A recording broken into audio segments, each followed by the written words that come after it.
down the fort until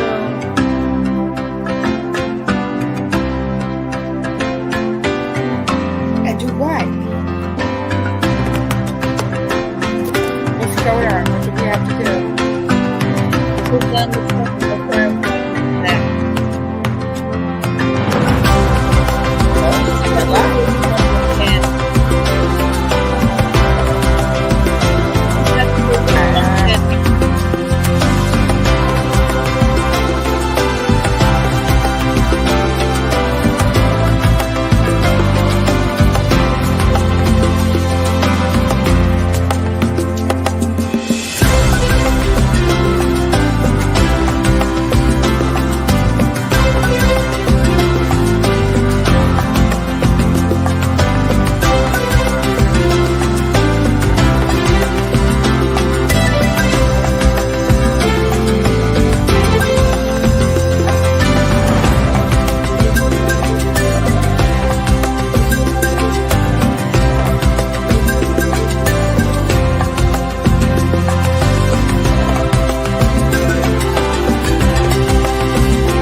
Hi, everybody.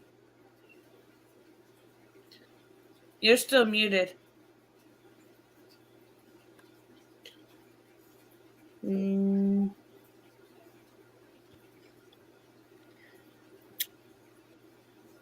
Oh, there we go. Now you're unmuted. Hi, everybody. Hello, everybody. What the hell? I think somebody's listening to the stream. Is somebody still playing their thing? And there's only 3 of us on here right now, so. What the heck? Okay. Well, yeah, we gotta that was hold a down. technical issue. We just have to hold down the fort for a little bit. So you Yarning guys Polly. with us today. And Yarning Polly. Polly. Yarning Polly. Oh, I like the hat. I like You that like hat. that? That's my Indiana Jones hat. I like that hat. That's a cool hat. I got a bunch of hats. I got a Tilly hat. Did you have a Tilly hat on a few nights ago? Yes, I did. Okay. I did. She loves that damn hat. Yes, Tilly hats are cute. I think they are so cute. Especially some of the girls, how they wear I the know, style. I wanted one. They were out. Yeah, some Chinese companies making them now. The real ones used to be made in Canada. Yeah. Lifetime warranty. If you lose it, they give you another one. Yeah, for free. But I've had mine since like 1989, I think. My mom got it for me. And it's dark blue, and I love it. I'll see if I can find it. Tilly hats. And they go with any kind of, if you got some good, cool outfits, you could just put them with the outfit and it goes perfect. Yeah. Like, I had this blazer outfit and I had my Tilly hat. That was blazing. I mean, it was really cool. Yeah, all the football players used to wear them all the time. They might still do. I don't know. But right now it's just the 3 of us, and maybe Nuckins will come in later, and we're just holding down the fort until Firefly. Yeah. Holding down the fort. I found a good video. I found one good documentary, and then I found this other guy that does all these different UFO stories. Man, like I said, people just think that we are the only one in the universe. They got another thing coming. They don't know jack, because there's a whole bunch of other things out there that we don't know about. Nobody knows anything. They don't know nothing because this is a universe is huge. Yeah. I'm sure we are not the only people out here that are, walking among the stars. Yeah, they say it's Earth. Oh, my bad. I'm so sorry, Nan. Yeah, like I said, I'm sure we are not the only people on this earth and are out there in this other than Earth. I'm sure there are other beings out there. And there are beings that made themselves known because they come hovering around and look around like, okay. So there are other ones out here. This is true. Maybe we'll do. Go ahead. No, I was about to say, did you ever see the movie Paulie? Oh, I love that movie. Oh, that's so great. That is just hilarious. That is my favorite movie. Paulie is so funny. That movie was so funny. Angie, Paulie. No, it was just Paul, I think. Just Paul, yeah. Paul, I love that movie. That's my favorite movie. Yo, you know what movie I found today that I was not expecting? The Miracle Worker. I didn't even know I knew that movie. And then I saw a commercial for it. And I was like, wait a minute. I remember watching this as a kid. Only because I liked the little girl that was in there. God, I can't. Wow. She was the Pepsi girl. You remember the little Pepsi girl with the curls and the dimples? Probably, I don't know if you remember that. No, I'm just trying to place the movie. Yeah, it's about Helen Keller, I believe. Oh, okay. Yeah. There's another one I like. There was what is that thing? Mick and Me, and it was the little alien thing. You got Mac and Me. Mac and Me. Mac and Me. Yeah. Or The Navigator. That was also my favorite. The Navigator. It was like the never-ending story. It was just a different version way, like a spaceship. It was really cool. Was the never-ending story the one with the polar bears with the armor? That's which one was it? Express. No, that's not Polar Bear Express. What am I thinking of? There's a little girl, and everybody had all their pets were demons. They call them demons, and they protected them. Like if you had a cat or a bird. Hey, no. Oh God. There were goblins and you talk about Cat's Eye. No. I'm salty. Are we behaving ourselves today?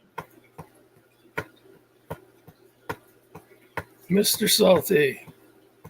Good evening, sir.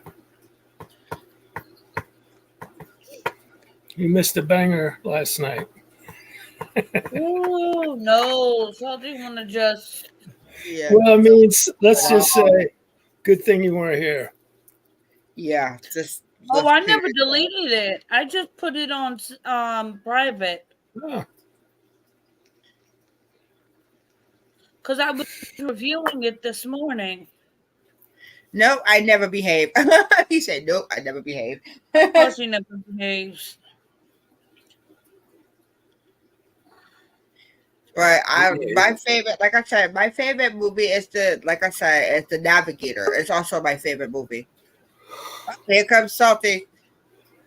Salty. Salty, show yourself. So that don't show yourself. I mean, be nice, Salty. Yeah, don't show ugly mug up here. I think that was a dog, but hold up. That was a dog. Tommy, what are you doing? Salty? He's not up, but he's up. Yeah, he's here. That's his pillow. I think it's a pillow. That's his pillow. That's where all the love happens. That right there. That's where all the love happens between me and the wife. There you go. Oh, it's bed. The fuck was that? Soft porn bomb? Was that a soft porn bomb? Yeah, soft porn bomb. Soft porn bomb. Or actually, yeah, I can't get him to add him. Go, huh? Since you want to be Kermit. Kermit marries Miss Piggy. it was a salty porn bomb. My thing to pick him up at the stage. Oh, he's up, but he's down, and I don't know what's going on with it, and I don't know how to fix it. Come back, go down, come back up. No, I think I got it. Baby. It's my buddy. Your little son is asleep on the bed. What are you doing? I can't see anything. Is he up there? No. See, I can't. Now get him he up is. there. Yes. Being cold. Why is he up forever? Okay, that's weird. I'm adding you to stage, Salty. Okay, so thank you. that was Save and stay on stage. Please don't Yeah, jump off, 'cause I don't know how to work this thing very well. this was a salty porn bomb. Just so you know, Please stand up. this was a salty porn bomb. I was showing you the area where my wife and I make all the magic happen. Well, it's not like we can do anything about it. Yeah. You I know. don't know how to put up anything. Besides that, I like to multitask when I'm on a live stream. So, I mean, if you hear stuff in the background, don't worry. I'm a professional. I swear to God, if you want to stop making weird noises, I will take your ass down. Like I said, I'm a professional. He's a professional. This shit is not going to hell because we were left in charge. No. So, I missed a zinger last night. What happened last night? Oh. Go Somebody ahead. got upset over a video. Somebody got upset over a video. Yeah. Somebody didn't lost their sense of humor. That's what the hell happened. It sounds like whenever I make a video, people get upset. But you know what? I'm not worried about it. Well, Oh, and you're not hearing me wash my hands, and I'll tell you why. Because I didn't piss on myself, so I don't have to wash my hands. Oh my God, Grant. Just so you know, I mean, you know. no, we didn't even know you were in the can. So Yeah, well, I just got done. okay. Oh, excuse me. That asshole behind me keeps talking shit today. Anyway, like I said, people get mad all the time. Like, you know, the problem with YouTube these days is there's too many fucking snowflakes. There's too many snowflakes on YouTube. Everybody gets mad. They're all in their feels. I pulled away from YouTube for the most part, and I rededicated my Salty Rant channel to my internet stalker. And I just made a video about him just the other day. And, you know, the guy's talking about burning down fucking churches and everything else. I'm like, What I'm just, the hell? yeah, he's just Okay, fucking, so he's thank fucked you. in the head. Is he a Norwegian death metal fan or something? Yeah, No, right? he's just a fat homeless fucking bum that has Oh. money. And he smokes a lot of weed, takes a lot of illicit drugs, drinks, and he has illusions of grandeur. And he's still mad because last year he took me to court on a civil court case trying to get $10,000 of my greenbacks, saying he was going to make an example of me so when the trolls F with him on the internet, they're going to look at me as the case example and not F with him. Well, sorry, but he went to court uncontested and unmolested. I didn't even show up because he couldn't get me served the second time, and he lost his case. Good. And the case was closed, and the action was done, and now he knows that he can't ever come back to court and make up libelous, slanderous allegations because the court will not believe him. Plus, Oh, I listen, you installed missed Ring one thing, doorbells. too. I installed Ring. Another bad boy.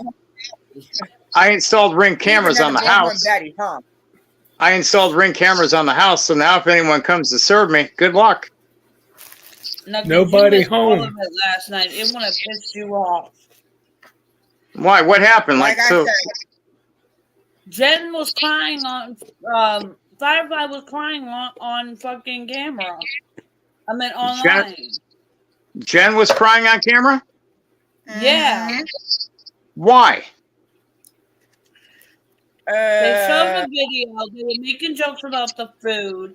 The person got offended and lost their sense of humor and told her to take it down. Apparently, first through email, and then I guess he came up on here. And then she said stuff and started yelling and got Jen all upset and made Dan come on here. And it was not a nice one. And you're not going to find the video because we were all told to take it down. The only difference is I did not take mine down. I privated it.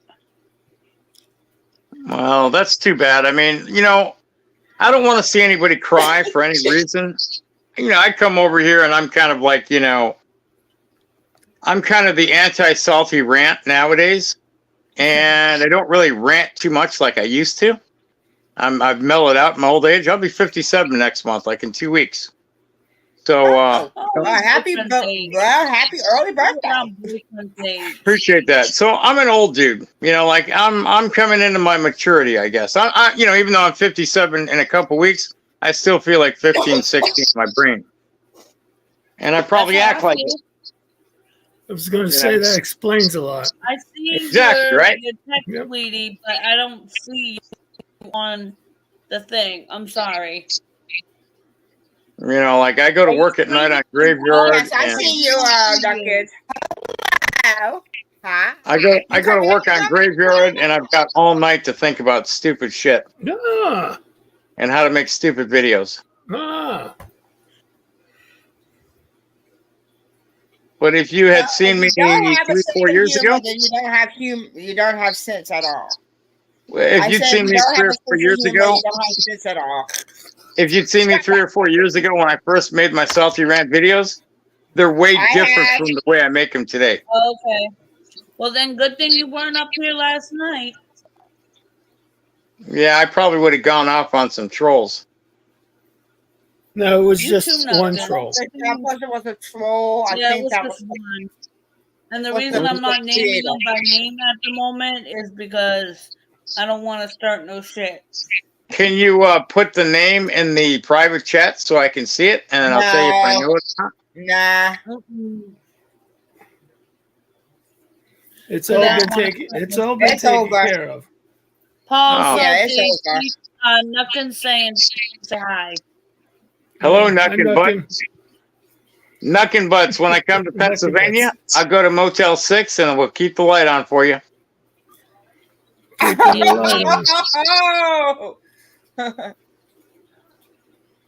you go. I don't know if they can see the chat. That's why. Look, if I don't treat Nuckin this way and joke with her, she's gonna think I'm terribly ill. I've been treating her this way for years. True. Shoot, I already think you're terribly ill, so. Yeah, well, I'm fucked in the head, but that's only because I live in the land of the fucking fruits and nuts and the snowflakes here in California. Oh, I mean, God. there's a reason. We're all fucked in the head in one way or another.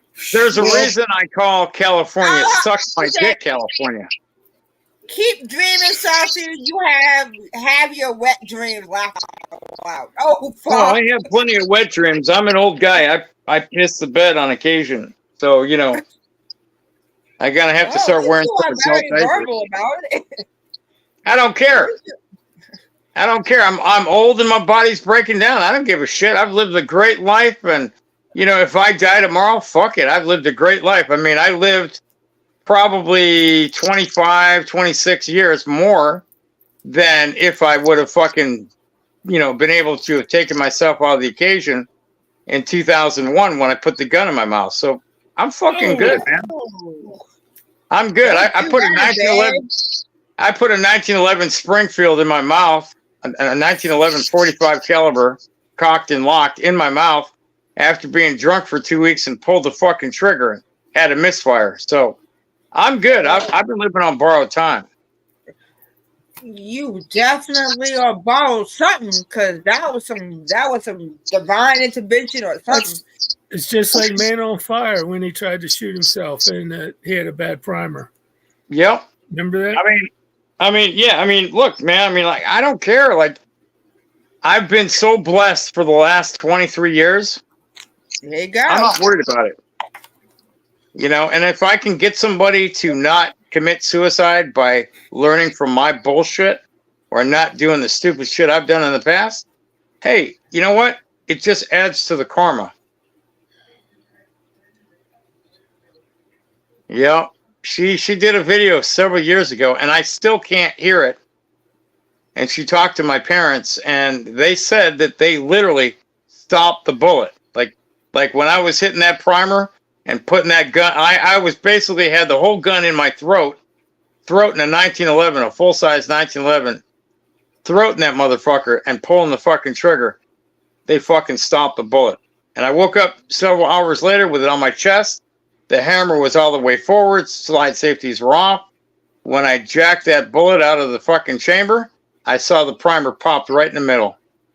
And the bullet was the size of my pinky. It was a big ashtray round. I think it was a golden saber. Well, They stopped the gun for punching. I believe they were like, that is not your time, dude. They were like, no, that's not how you're supposed to go. Well, They you know, believed that I've was had not a your few. thing. I've had a few arguments with God, but recently, within the last few months, I thanked him for stopping the bullet. But you know, look, it is what it is. Fuck it, right? You know, it is what it is. I made mistakes along the way. I'm still gonna make mistakes along the way, but I've got an awesome wife. We got an awesome relationship. We've been married 19 years. I'm turning 57 next month. And next month, I also celebrate my 19th wedding anniversary. You know? Aw. And I've been given everything I've had to one woman. Like, I feel like I married Marge Simpson. I got old blue hair in bed next to me. And that's good. Hey. You know? I mean, you know, the older you get, like my wife's older now, you know, so she's not some young spring chicken like she was when we got married. And I'm not young like I used to be, even though I have a young mind, a young attitude. I try to keep things spontaneous with the wife. I try to make her laugh, you know, try to, you know, do things for her, nice things. And so I'm going to touch on a topic most guys. I'm not sure. I'm going to touch on a topic most guys would never talk about. So there's alphas and there's betas, right, in life? Now, there's a difference between being a beta cuck and a beta. I am not a beta cuck, nor will I ever be a beta cuck. But I am proud to say I'm a beta, and I'll tell you why. Because I care about how my wife feels, her feelings. I care about her mother-in-law. I care about her aunt. I care about my friends, male and female. I care about their feelings. And I try to support them in everything they do and everything I try to do as a friend. And you know what? I don't mind people knowing that I'm a fucking beta. I'll put the word beta on me all day, every day. I don't care. Because alphas are the narcissistic pricks in life that take no responsibility for their words or their actions. Try to fucking fuck everybody. Try to fuck everybody and then say, oh, I'm a man. Motherfucker, you ain't a man. You're just a simple bitch with a fucking attitude and a narcissistic personality. Treating people like shit is not being an alpha male. No. I don't believe in none of that alpha, delta, beta, whatever shit. That Owen Benjamin shit. You know, you are what you is. You're either going to be a good person, or you're going to be an asshole. You know, I look at it like this: if I could be what I eat, I'd be a pussy all day long. Jesus. Okay. You know, I'm just saying, man. I like women. I like all kinds of women. I like all different size, shapes of women. You can eat me. You can eat me now. No. I don't do pork and beans, buddy. Sorry. My name's not Schemo. Who? Emo. My name's not Emo. I'm not going to drop my Okay, dick all for you. right. I'm sorry. I'm a little off tonight. Yeah, it's all right. Smoke a bowl, have a fucking drink, whatever, you know. No, I can't drink. I could drink, but it just doesn't do anything. I mean, I'm on so many fucking medications. You know, I don't Oh, like look, drink. she's back. I don't like drinking and then falling down and then not remembering where I was at. You talking about you? I'm not a he, I'm a she. I said, Oh, look, no. oh, look, she's back. Yeah, we've got 2 she's, and then Jen's another she, and then 2 he's on the bottom. So it's already a good panel because the men are already outnumbered at least 2 to 1. Yeah. I can't drink anyway. I have epilepsy and I take medication. I mean, you know, really, the last time I drank, I woke up in the bathroom, blowing chunks in the toilet, wondering why I was completely naked, and my ass was spackled with peanut butter. I don't know what the fuck happened. And I was at home. I don't know, but now I'm interested in what the fuck happened. Yeah, me too. I don't know. I mean, I wish I What could the tell you. hell you do? I think my wife did something behind my back. I don't know, but, you know. The peanut butter part Why? just doesn't fit. I'm just saying. Oh, you did them to everybody. Okay. And you know what's fucked up is every time I bend over in front of the wife, she's always trying to, you know, fucking grab my ass and go for the goodie hole. I'm always like, no, get out of there. You're not my uncle. Well, that's all women. That's pretty much all women. Yeah. Let her get a feel. Let her get a feel. Come on. Yeah, but she's got these big sausage fingers, and I want to keep her away from the bunghole, dude. I'm like, I don't swing like that. I don't need a prostate massage when we're having sex. Like, I don't need to intensify my orgasm. Just stay away from the bunghole. What about it? What it is about it? It's more that guys always do that shit coming up behind us and shit, so we want to turn too.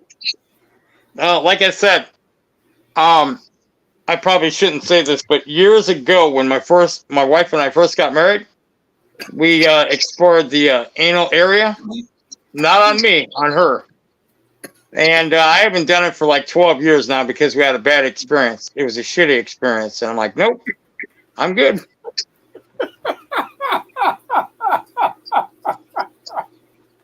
Yeah, it's not the best. Oh shit! Pun intended. Yep.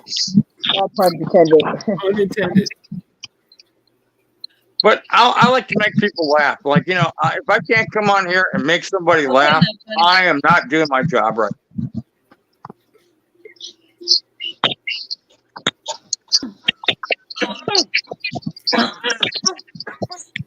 Well, you got Nuckin's attention. You did, PD said I always got Nuckin's attention. That's, you know, neither here nor there. Patriot said, come on, Salty, you loved it.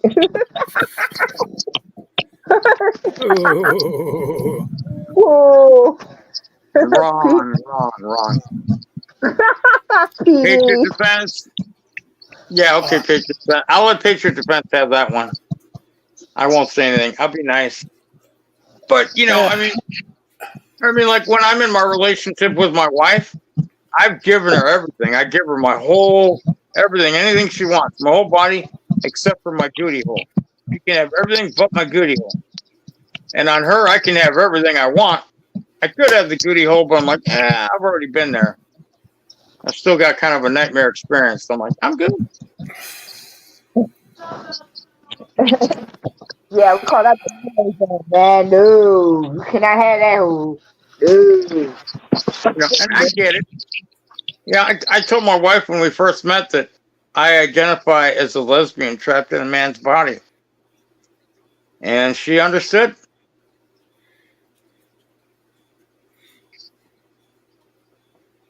Okay. You know, I also told her I was black from the waist down, and then when she got me naked, she's like, "You're not black from the waist You're down." a liar. You Yeah. lied. Hershey Highway. Yeah, I know what it's called, but you guys that live in Pennsylvania have all been on the Hershey Highway. I had a different Hershey Highway. Speaking of Hershey, speaking of Hershey Highway, where's Jen at? She had to go. She had to run real quick. She'll be back. Yeah, she had to make a run real quick. She'll be right back. You know, she told me she used to drive down the Hershey Highway all the time, going from place to place when she lived in Pennsylvania. I know Hershey it's a bad Highway. word. I'm probably going to go to hell, but you know what? I'm going to have a good time while I'm down there. You'll be fine. Don't worry. You ain't going to hell. I don't know what I'm supposed to do with all this. This is a lot of fucking room for nothing. Oh, so before I go, I wanted to share a joke with you guys. How is a $1,600 stainless steel refrigerator different from Emo? I give up. The refrigerator knows when you pull the meat out of it. Oh, that's fucked up. Return that joke. Take it back to wherever you bought it from. And I'm just saying. just saying. Too soon? Wait. No, too late.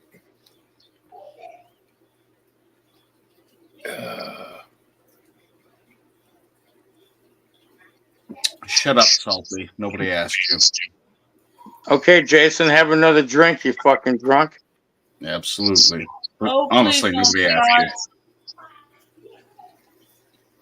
you. How They can you can't hear drink? you. How can you drink so much alcohol and not get drunk? Not I sure. can't unmute you. You have to unmute. I'm already on. He's a professional.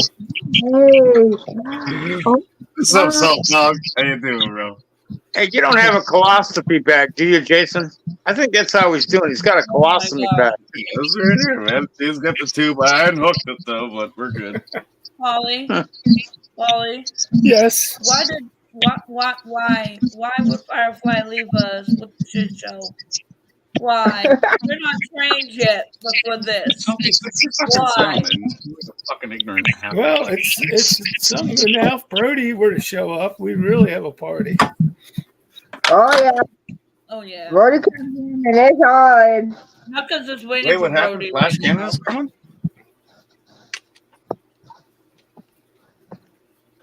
You mean Slosh Canada's coming? All right.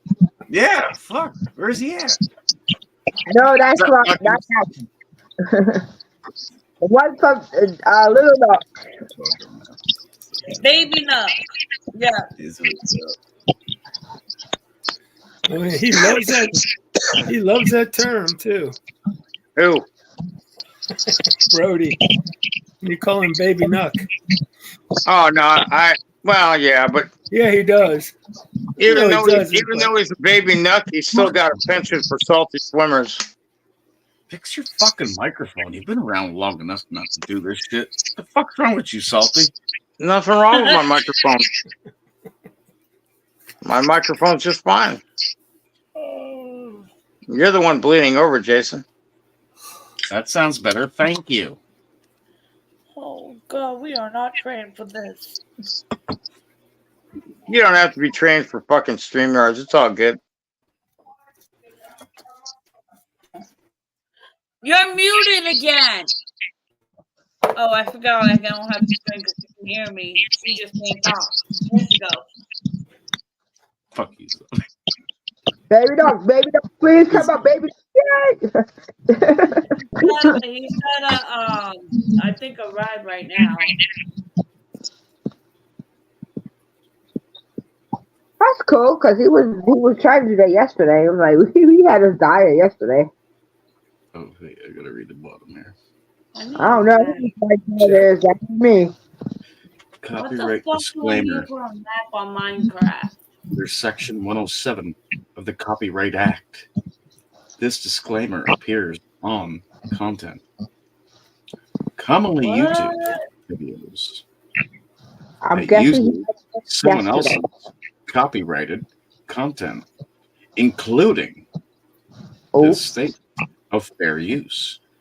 Help protect you against copyright infringement claims. I love that shit. he heard yesterday. Never read it to understand it. You don't need to do that shit.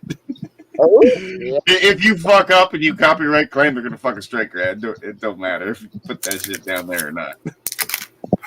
Yeah, I have heard people do that. So they read the copyright disclaimer so strike your ass. That's I know. I had to read it. I had to play with it. But like, straight the fuck up, man. If you're doing what's claimed down there in the reading of that, just because it's on a banner does not mean they're not gonna fucking strike your ass. Yeah, really. Yeah, YouTube's removing all these channels for crazy shit. First time offenses and everything else. Nobody's doing that shit here. Yeah, I'm surprised they haven't removed my channel. Because you ain't doing shit either. I'm just giving my opinion. Mm-hmm. And that's fucking perfectly allowed. In fact, when my stalker was talking about, imagine a church burning down with a bunch of people inside. I stopped the video with my audio commentary and I said, imagine, Colton Wood, a couple of assailants running up on you from behind with baseball bats and bashing your fucking skull in. There's nothing wrong with that shit. Right? In Minecraft. Wrong with that. You got to say in Correct. Minecraft, every violent act, you got to go in Minecraft. Yeah. And it just dilutes it. It doesn't mean shit. I never played Minecraft before. I never did either. Yeah, after my Big VOI. Stop talking That was about so- Wow, there she is. There's the centerfold model. I will tell you, you know shit. There's the centerfold model. What's up, Jen? Somebody's got Not some much. feedback. Jen, I Yeah, can't yeah, put yeah. Salty in his place. He's going to get boot trumped here right quick. I heard I missed the zinger of a show last night. Oh boy, That's your own that's problem. right quick, isn't it? Was I there? No, you weren't here last night. Thank God. Thanks for that. Yeah, I jumped on a panel today and I looked at my avatar and my name. I'm like, oh shit. Where the fuck was I last night? Well, I've been suffering from high blood sugar, so I slept all day yesterday. Oh no. Pressure. Yeah. High blood sugar? Oh, Yeah, and I got high blood sugar today because I only got like 3 hours of sleep. Oh, shit. Yeah. Try me 2 hours of sleep, Salty. 2 hours of sleep? Yeah. You look a lot better than I feel. Yeah, let's check the Yeah, blood pressure. well, last night we saw something different. But like Yeah. I said, it's a day. I was telling everybody jokes and I said, what's the difference between emo and a refrigerator? At least the refrigerator knows when you're putting the meat in. That's true.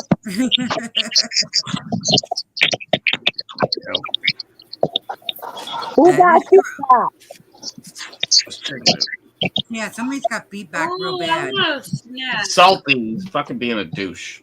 And check my blood pressure. Oh, Hey, you check don't want check no- mine while you're at it. My Yeah, blood they got pressure- And they can check your blood pressure, your sugar, your oxygen. I don't need my to blood check my pressure sugar. alone, even this morning, My oxygen was constantly. 180, 88 over. It was 188 over 88.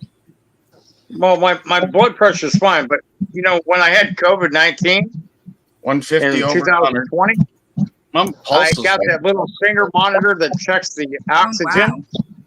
And I took that little finger monitor and I put it on my other head, trying to Yeah. check the blood sugar, and it didn't work. It didn't register.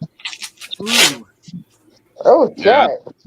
I'd love to check the pressure on my other arm, but this thing's way too big for that little arm. I'm not hung like you. Just bring you up on panel, honey. I know you're not hung like me, Yeah. Jason. It's a Canadian know. thing. Yeah. Probably because you've been drinking all that maple syrup.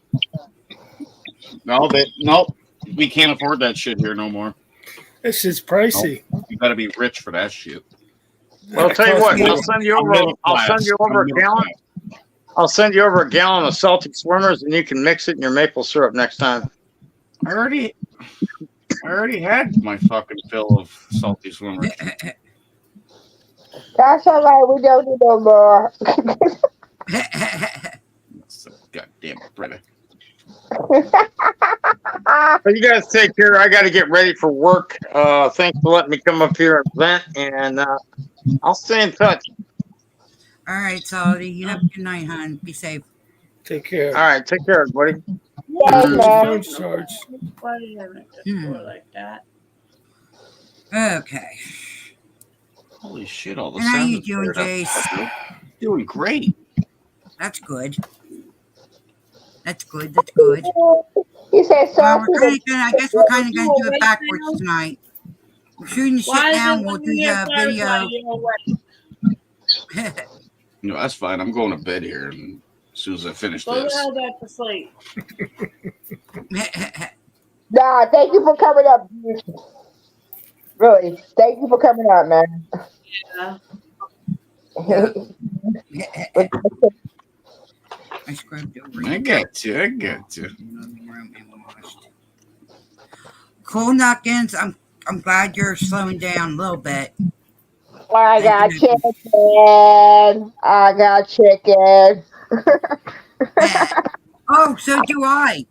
You gave I got- Dad an idea. The reason why we had to do a food run because you got Dad craving Chick-fil-A. Really? I had him go for Really? the chicken. Oh Lord! See, I can't say it. That's why I had to go. He gets a good food thing. He's like Chick-fil-A. Yeah. Oh, Nuckins and Jason, so you know, my meds got upped a little bit to another milligram. So my body's going to be doing a whole bunch of freak out. Weird stuff. Oh, here, let me join you on that then. Let's let me get out. Yeah, well, last night was the first I think even I experienced. I mean, last night I went to a wreck a little bit. And Dan said, yes, I was your meds doing that. I am too. Mute me. Mute me. I've got no hands to do it. Mute me.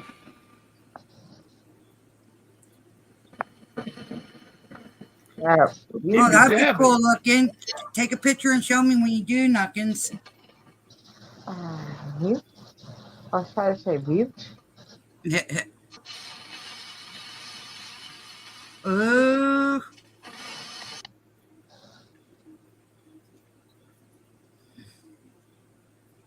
See, y'all motherfuckers got me crashing. That's a different one.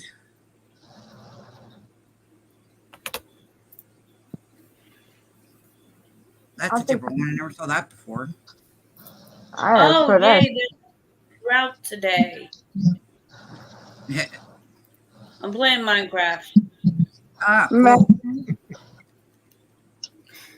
man, it was just weird. Like I said, today was weird because, like I said, last night I did not sleep too well. I was trying to go to sleep, but the little kids wanted me to come outside. And then the thing of the water. They did not give heads up, man. They did not give heads up. They did not. Hi, PD, if you're still in chat.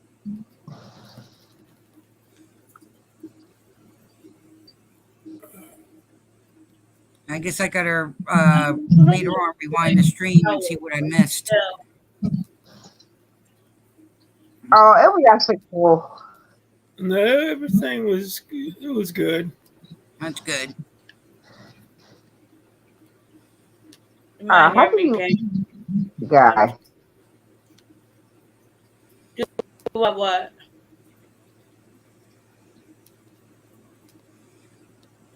I'm just like reading chat quick, catching up. Nah, Jason was really cool. Jason came up with just to, hang out with us. Oh, that's cool. I thought he was actually really cool. He was just telling us jokes. It was really funny. Cool. Hi, Road. If you're still in. Yeah. Hi, Kim. Wait, hit the wrong thing. Kim. Hi, Kim.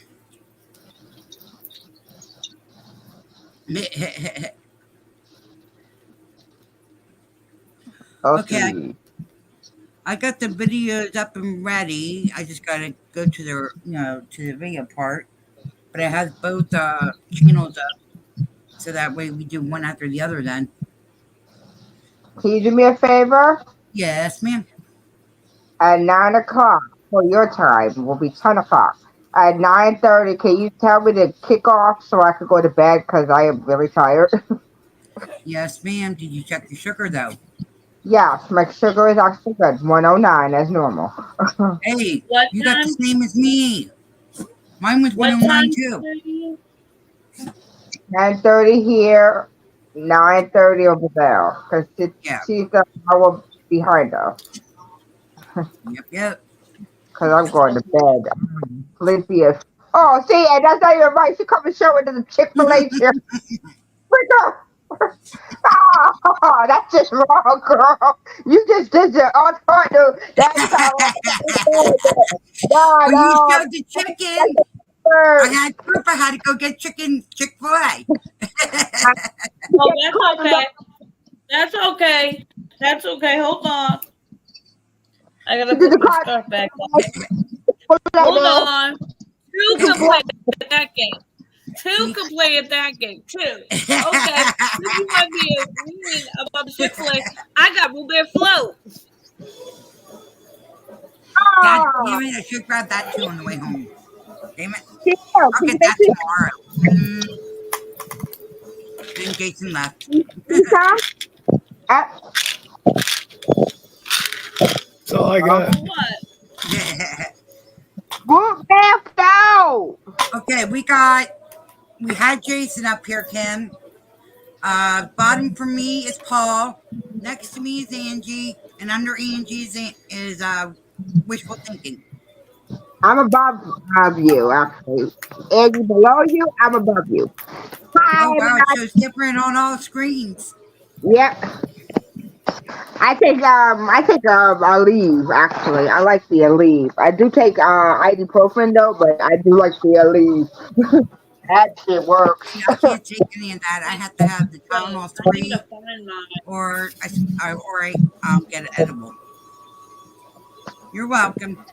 Yeah, naproxen gives me a heart attack. It feels like I'm having a heart attack if I take that shit. Right. Only why I take the Aleve is because I have arthritis. I have what you call junior rheumatoid arthritis. Yeah. So, wait, I have, is that the bottle? You think you're special or something? I'm pretty sure we all probably got arthritis. I've got it so bad. My spine looks like something from an alien movie. No, it says junior rheumatoid arthritis, meaning I had it when I was a teenager. Oh. A lot better tonight, Kim. A lot better tonight. It's junior rheumatoid arthritis. But she did sound like she was bragging about it, though. Stop bragging. I wish you're on the page. Trust me. It's not to brag about. I got spinal stenosis and COPD and migraine headaches and no knees. And sciatica with a numb leg. My whole left leg's numb as shit. So I could take a bullet in my leg and I wouldn't even feel it. Well, I probably would feel it, but not as much as if I was shot in the right leg. So that's I got 5 dead lumbar discs too. So that's probably making my leg doing it. Okay, wait a minute. Hold on. Wistful, can I tell the story, please? Right. Okay, so her brother and his now wife, who have like a bunch of kids.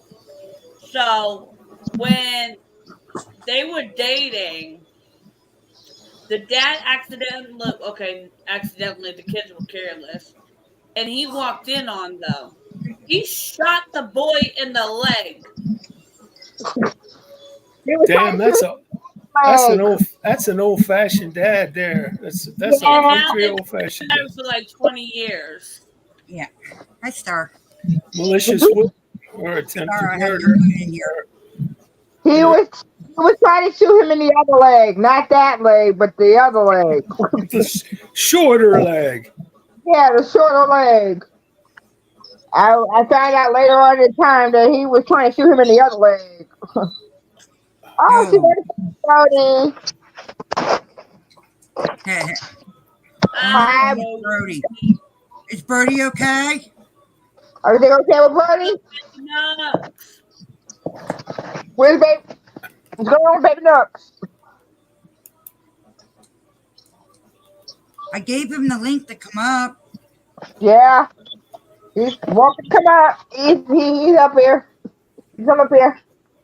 We want baby Nooks. We want baby Nooks. They're not finished talking yet, so.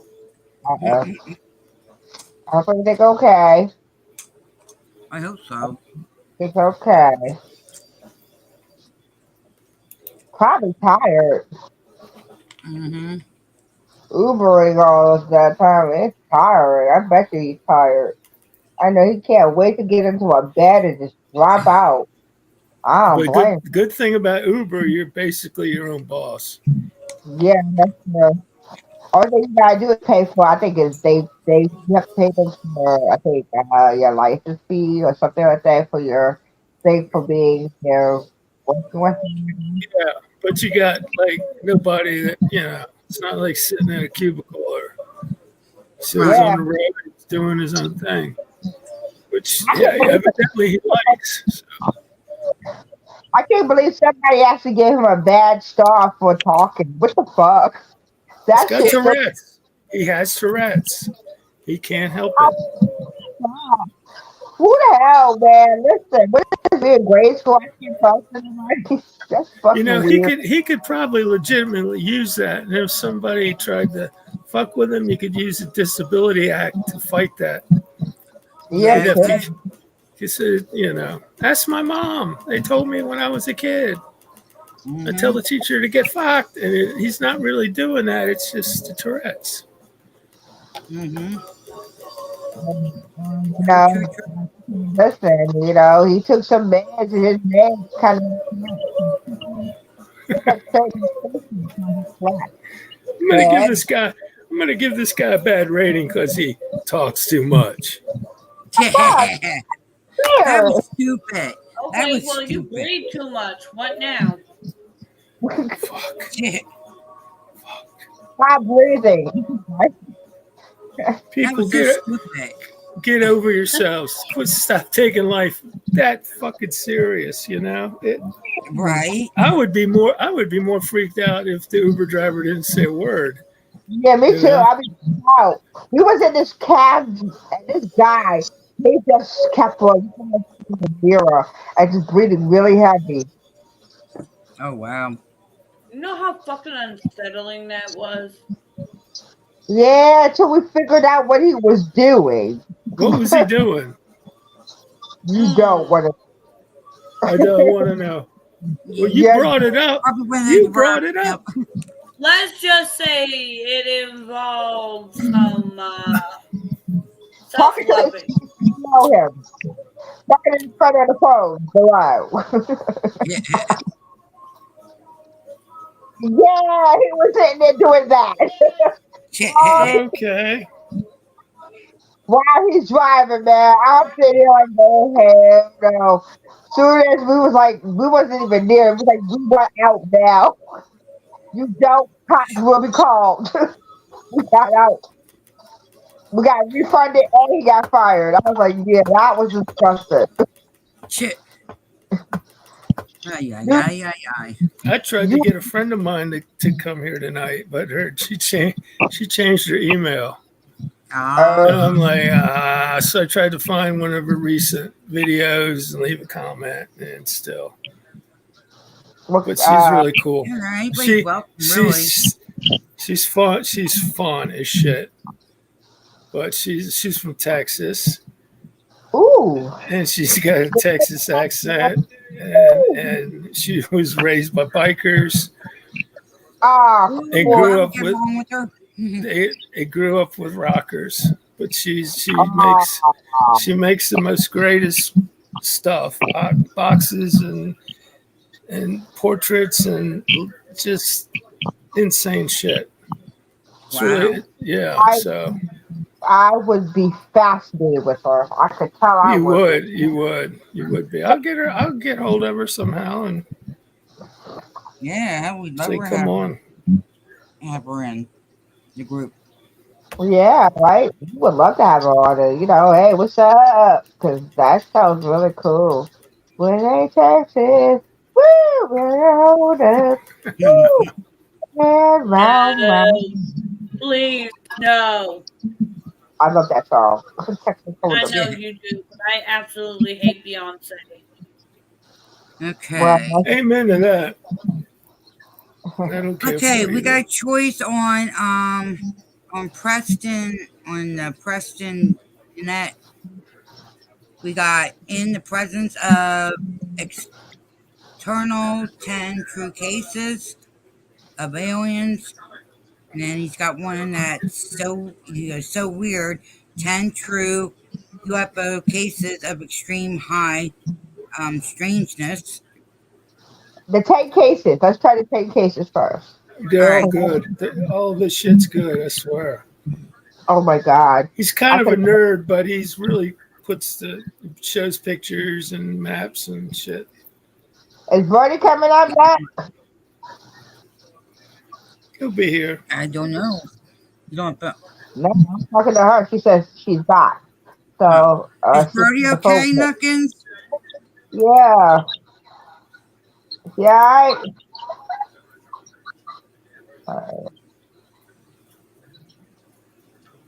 Okay. Get to where we had it last night. What are you barking about? Oh, he picked up another passenger. Cool. He is a busy night. Okay. That's Okay, cool. Yeah. Busy night tonight. Okay. So we got that up, and I have my copyright thing up, so we don't got to worry about that. Why did We this got guy the warning up at the corner. We got the warning up at the corner, so we're all good. All right, let's get into this. She said, hold up, before you put it on. She said, yeah, he just had to take his memory card from his dash cam down to the police station. Okay, so Yeah. Did they find the guy, Nuckins? Because I knew last night when Brody was talking to me, they said that they would get back to him once they found the guy.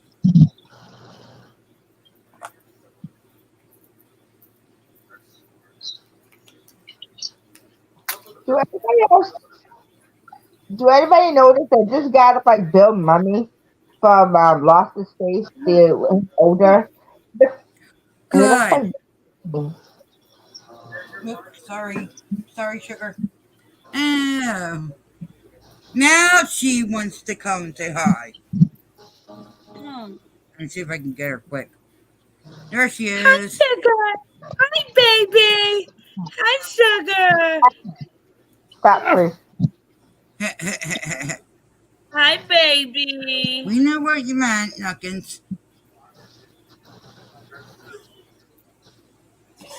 Oh, goodness. You got yourself all worked up. Why are you way over there? Can't you get over here? I've got to read. Tavi ain't in yet, which is frozen. All right. I'm going to switch. Whoop. Let's see. There we go. Okay. So, all right. Everybody guys, ready? Hold on. Before we go on, I was just going to... Do anybody notice that this guy looks like Bill Mummy from off of Lost in Space? The guy who plays Lemaire and Babylon 5. He looks just like Bill Murray. I swear to God, he does. Oh yeah, a little bit. Yeah. He does. He looks just like Bill Murray. I kid you not. It does a little bit. He does. Look at him just a little bit. All right, that's cool, Nuckins. That'd be really cool. Can't wait till you go back there. It's gonna be cool. Just if anything falls like you did last time, if it falls down and they say you don't want to be there, you be just like you did before. Just get out. She said Yeah. you have to be there, and they said come. She's like, okay, we leave it. I like that one. That was funny. Much obliged. Much obliged. Yeah, she was like, much obliged. I'm out. Sorry. That was really cool though. She was like, do you want me to be here? You know, sitting here, and the thing said flop. She was like, okay, much obliged. Sorry, but go, bitch. That was really unique. But he looks like Bill Murray. And you with the Chick-fil-A, and you with the Chick-fil-A, you with the Chick-fil-A cup. Yes. Why you showing up for? Why you guys showing up? You didn't bring enough for the whole class. Yeah, why? What you showing up to go to Chick-fil-A for, man? That's a Well.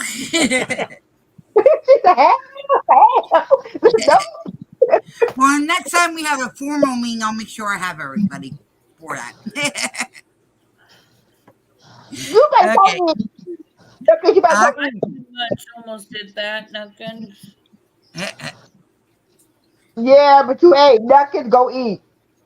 You need to get something in your belly. You're gonna be mad at me, Wishful. I only ate one of those. Eat. I only ate one of the cheesy patties.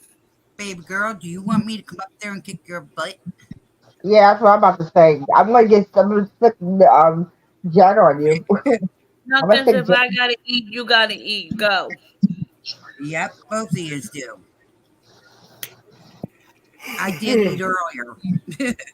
I got chicken right here. I'm eating it. Yep. All I right, have a everybody beef got their, patty here. I just okay, everybody got their snacks, food, or whatever. I want to make a root beer.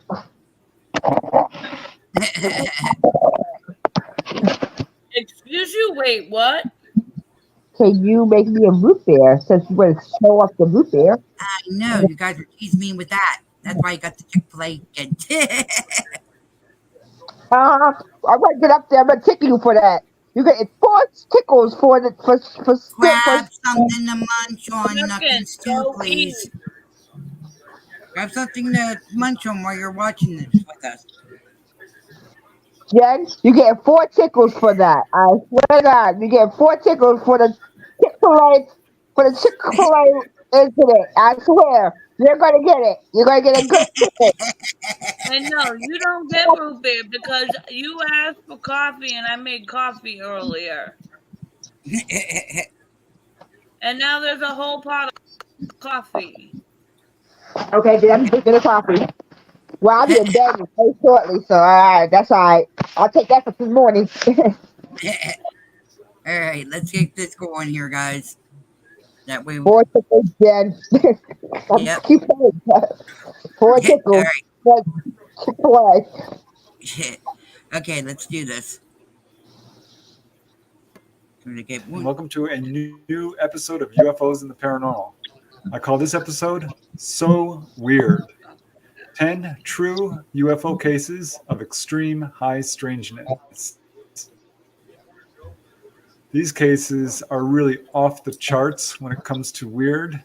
They all involve a different variety of cases. So we're looking at sightings, landings, face-to-face encounters, onboard experiences, really the whole gamut. These are cases that do span several decades and definitely come from all over the world. They involve all kinds of witnesses. Some are multiple witness cases. The vast majority of these cases also have physical evidence, but all of them have some really strange aspects to them. Some I don't think I've ever heard before. So that's why I really wanted to do this video for you today. because I think it shows how truly bizarre UFO encounters can be. My one and how much cousin we have to saw learn from them. UFO up in Each a case plane. does add to our knowledge of the UFO I told you, phenomena. I think these when I was cases a kid, especially in the do, woods. because some of them, as I said, have really unique aspects to them.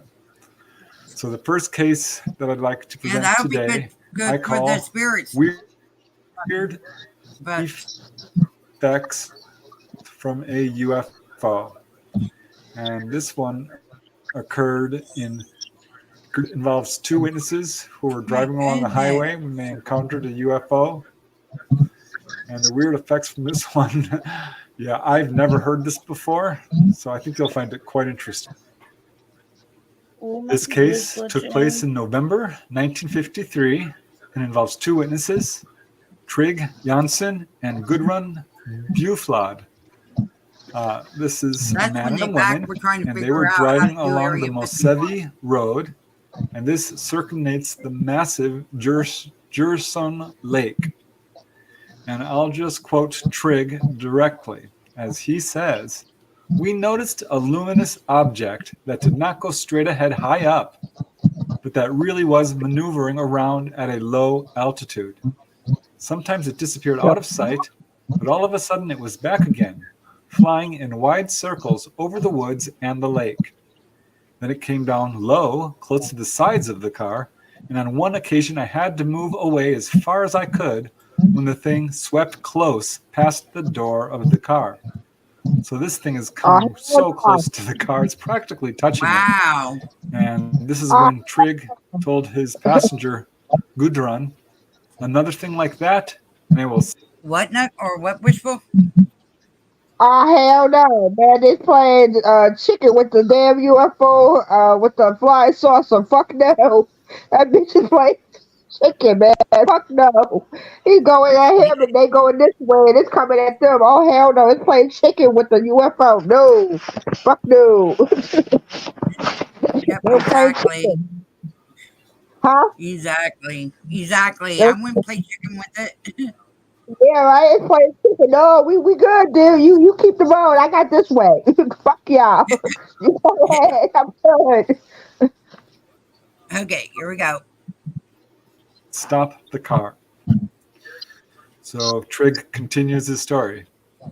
As he says, "Just as if my words had been comprehended by the driver of the strange craft, it made an attempt to turn and kept right towards us. It came down over the road, some 10 meters in front of us. It did not land on the road, but hovered a bit above it. Nor did it stand still, but moved gently to and Hold on, fro in our Knuckles. direction. Well, there..." She wants me to rewind it a little bit. And she missed that part with the car. That is if to right put it there. in layman's terms. Hold on. That is to put it in layman's terms. The UFO was playing chicken with the car, literally trying to swerve at it to see if it would move or whether it just sit there. And apparently, the car moved. Apparently, the car moved. Yep.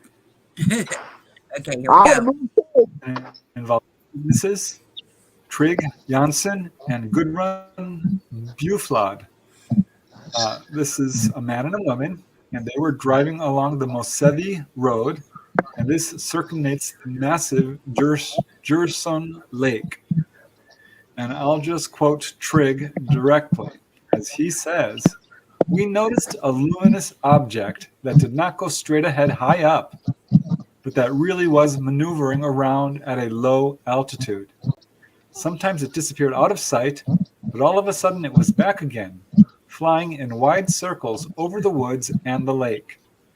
Then it came down low, close to the sides of the car, and on one occasion I had to move away as far as I could when the thing swept close past the door of the car." So this thing is coming so close to the car, it's practically touching it. And this is when Trygg told his passenger, Gudrun, "Another thing like that, and they will stop the car."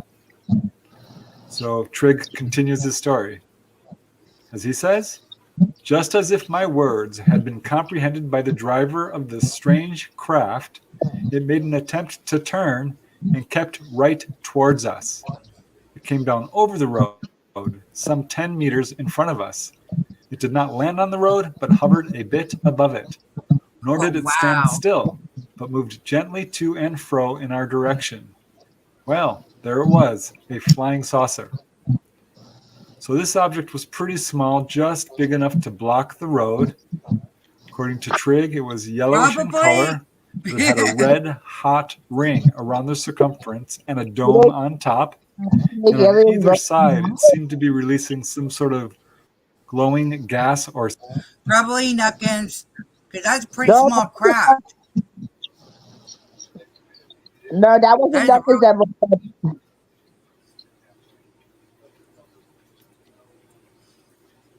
Yeah, it is pretty... Oh, my God. I've never seen a UFO like that. Like I said, that was me who wrote that when I said teenage aliens learning to drive. Oh, sorry. I didn't see the other ones just popped up now. That looks like some BBC shit from Doctor Who. Man, listen, that's some fire shit. Some teenagers learning how to fly, and I was like, what the hell? Yeah, some shit like them. They were like learning how to drive or something, and the teenage driver, you know, and the parents is probably in the car, and the UFO talking about, boy, if you don't pull this thing up. Yeah, that's an actual pic of it, Nuckins. That is a true pic. Stop fucking No, with I think that's an artist rendition. You're rendition. playing with them. Oh, wait a minute. What's up, Paul? I think that's just an artist rendition of it. Well, yeah. I said I don't remember UFOs being that color. If it, you know. But all right, here we go. I'm just saying. I That think almost looked like wings, he says. And this was much more prominent when it was flying, but when it stayed still right in front of him on the road, these became much shorter. And as Trigg says in his own words, I had an intense feeling that something or somebody within gazed at the two creatures who were sitting in the earthbound vehicle, the car, feeling small and foolish. For my part, I've never felt too small or gotten such a dizzying perception of the infiniteness of the universe. I was never scared stiff. In a manner unexplainable but yet obvious, it felt as if a message from the space visitors reached me. It told me he was friendly and that we had nothing to fear. The soothing influence was indeed needed. We had no idea what might happen in the next second. The apparition hovered there close to us for about a minute, but these 60 seconds seemed to last as long as 60 hours. Presently, the brilliance increased, the wings extended, and the craft took off.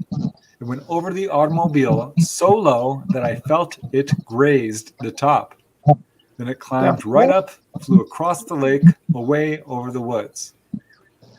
So this object was totally silent during the whole encounter, but as it disappeared, they heard a, quote, dull bang like thunder. So if all of that is not weird enough that this UFO kept swooping towards the car, blocking the road, and then flew right at the car, almost hitting the roof, what happened next is very weird. Trigg reports that after the encounter, his face and hands were sunburned, but his friend, Gudrun, reports that both her arms, or at least one of them, remained paralyzed for some time after the encounter, to the point that she could not even hold her purse. So these are pretty intense physiological effects. Wow. But wait, there's more. Trigg's watch stopped at the exact moment the saucer blocked them on the road, and he did try to get it fixed, but the watch repairman said that he was unable to fix it, and that it appeared as if the watch had been, quote, over-magnetized. It's even more weird. When Trigg and his passenger arrived home, Trigg's wife greeted them outside of the doorway and exclaimed, "Heavens, Trigg, have you bought a new car?" And I'll just let Trigg explain what she means by this. As Trigg says, She could not be convinced that the car was the usual old one until she had inspected its interior. Indeed, its exterior showed something different.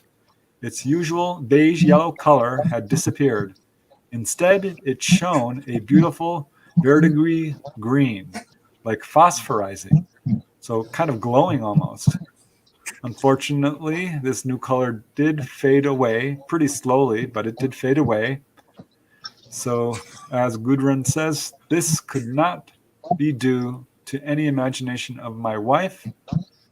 Certainly, she had not the faintest idea of our strange encounter. So, yeah, it changed the color of the car. That's not weird. I don't know what is. They both later learned that people in the area had also seen UFOs around the same time, but meanwhile, the strange effects continued. The next day, they had a party, and Trigg's wife prepared dinner, but neither Trigg nor Gudrun had any appetite whatsoever. They couldn't eat. As Trigg says, neither Ms. Blufad or I could get down the slightest bit of, nor did we feel like telling the people of our experience. We felt altogether too dazed and overwhelmed. Needless to say, Hey, Bouncer. Wait a minute, let me read. Usually when I see something identified, I don't say anything about it for a few weeks or more. There's a lot of people that do that. And again, if you didn't hear me, for tonight's stream, it goes to Paul for the credit because he pulled up the videos for this, or the channels. So Paul gets credit tonight. Yeah. Man, okay, before we go, let's all discuss this. What do y'all think was going on? It's a freaking UFO. We don't understand it. Not totally, UFO, but they're not really showing it except for that car that he said that car. He's just putting stories together with what he's got. Yeah. Sometimes he has real pictures. So it prevents being treated like a nut. Good work, Paul. Thank you. Will be the first time. I think it was some teenage alien learning to drive, and the parents is in the car with when the kid is learning to drive, and your parents are sitting in the car with you, like, if you don't stop driving like that, it's probably. Yeah, that could be. We don't know how they teach their kids to drive. Yeah, the kids could have took it out for the Friday night, and it's kids fucking around. Yeah, make it loud, hey, yeah, look at our drive. Let's go fuck with the Homo sapiens. Yeah. Let's go fuck with the sapiens. Let's see what they're going to say. Well, my UFO out without my permission. Well, The humans are saying they saw in a UFO and specifically pointed out a craft that looked like ours. Did you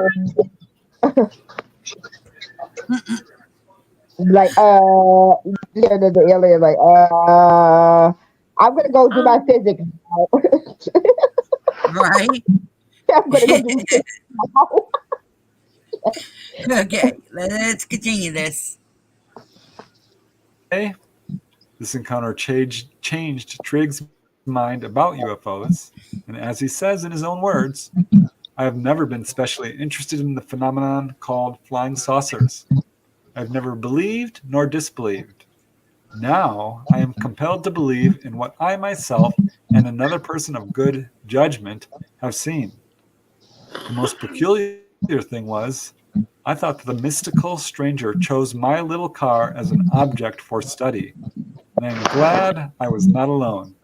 Had I been alone, I am afraid that I at times would have doubted what I myself had experienced. So, yeah. Sorry for the pause. That's actually true, Bouncer. Bouncer goes, aliens are not aliens to our planet.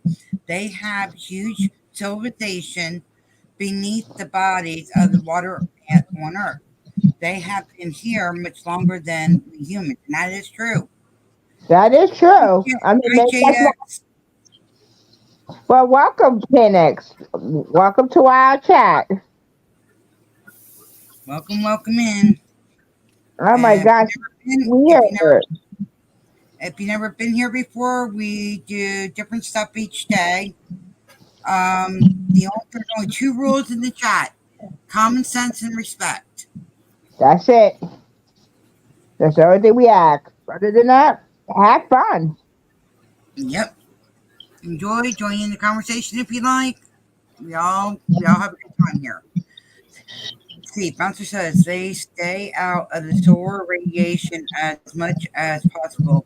We saw them going into the ocean frequently while on the aircraft carrier Independence. Right? Oh, yeah, that's what's up.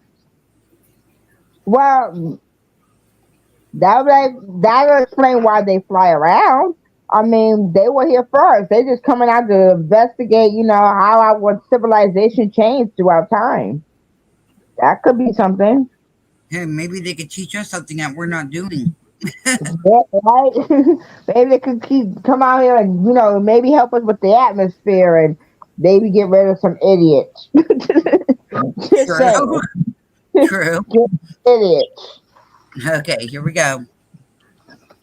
I mean, he thinks that's the strangest part. I honestly think the strangest part is that his car changed color. But yeah, it appears that this, for whatever reason, UFO targeted his car. Maybe they changed it on purpose. I don't know. It's weird. But Trig does have a final end note. He says that he regretted not having his camera with him, which he had actually planned to take but had forgotten.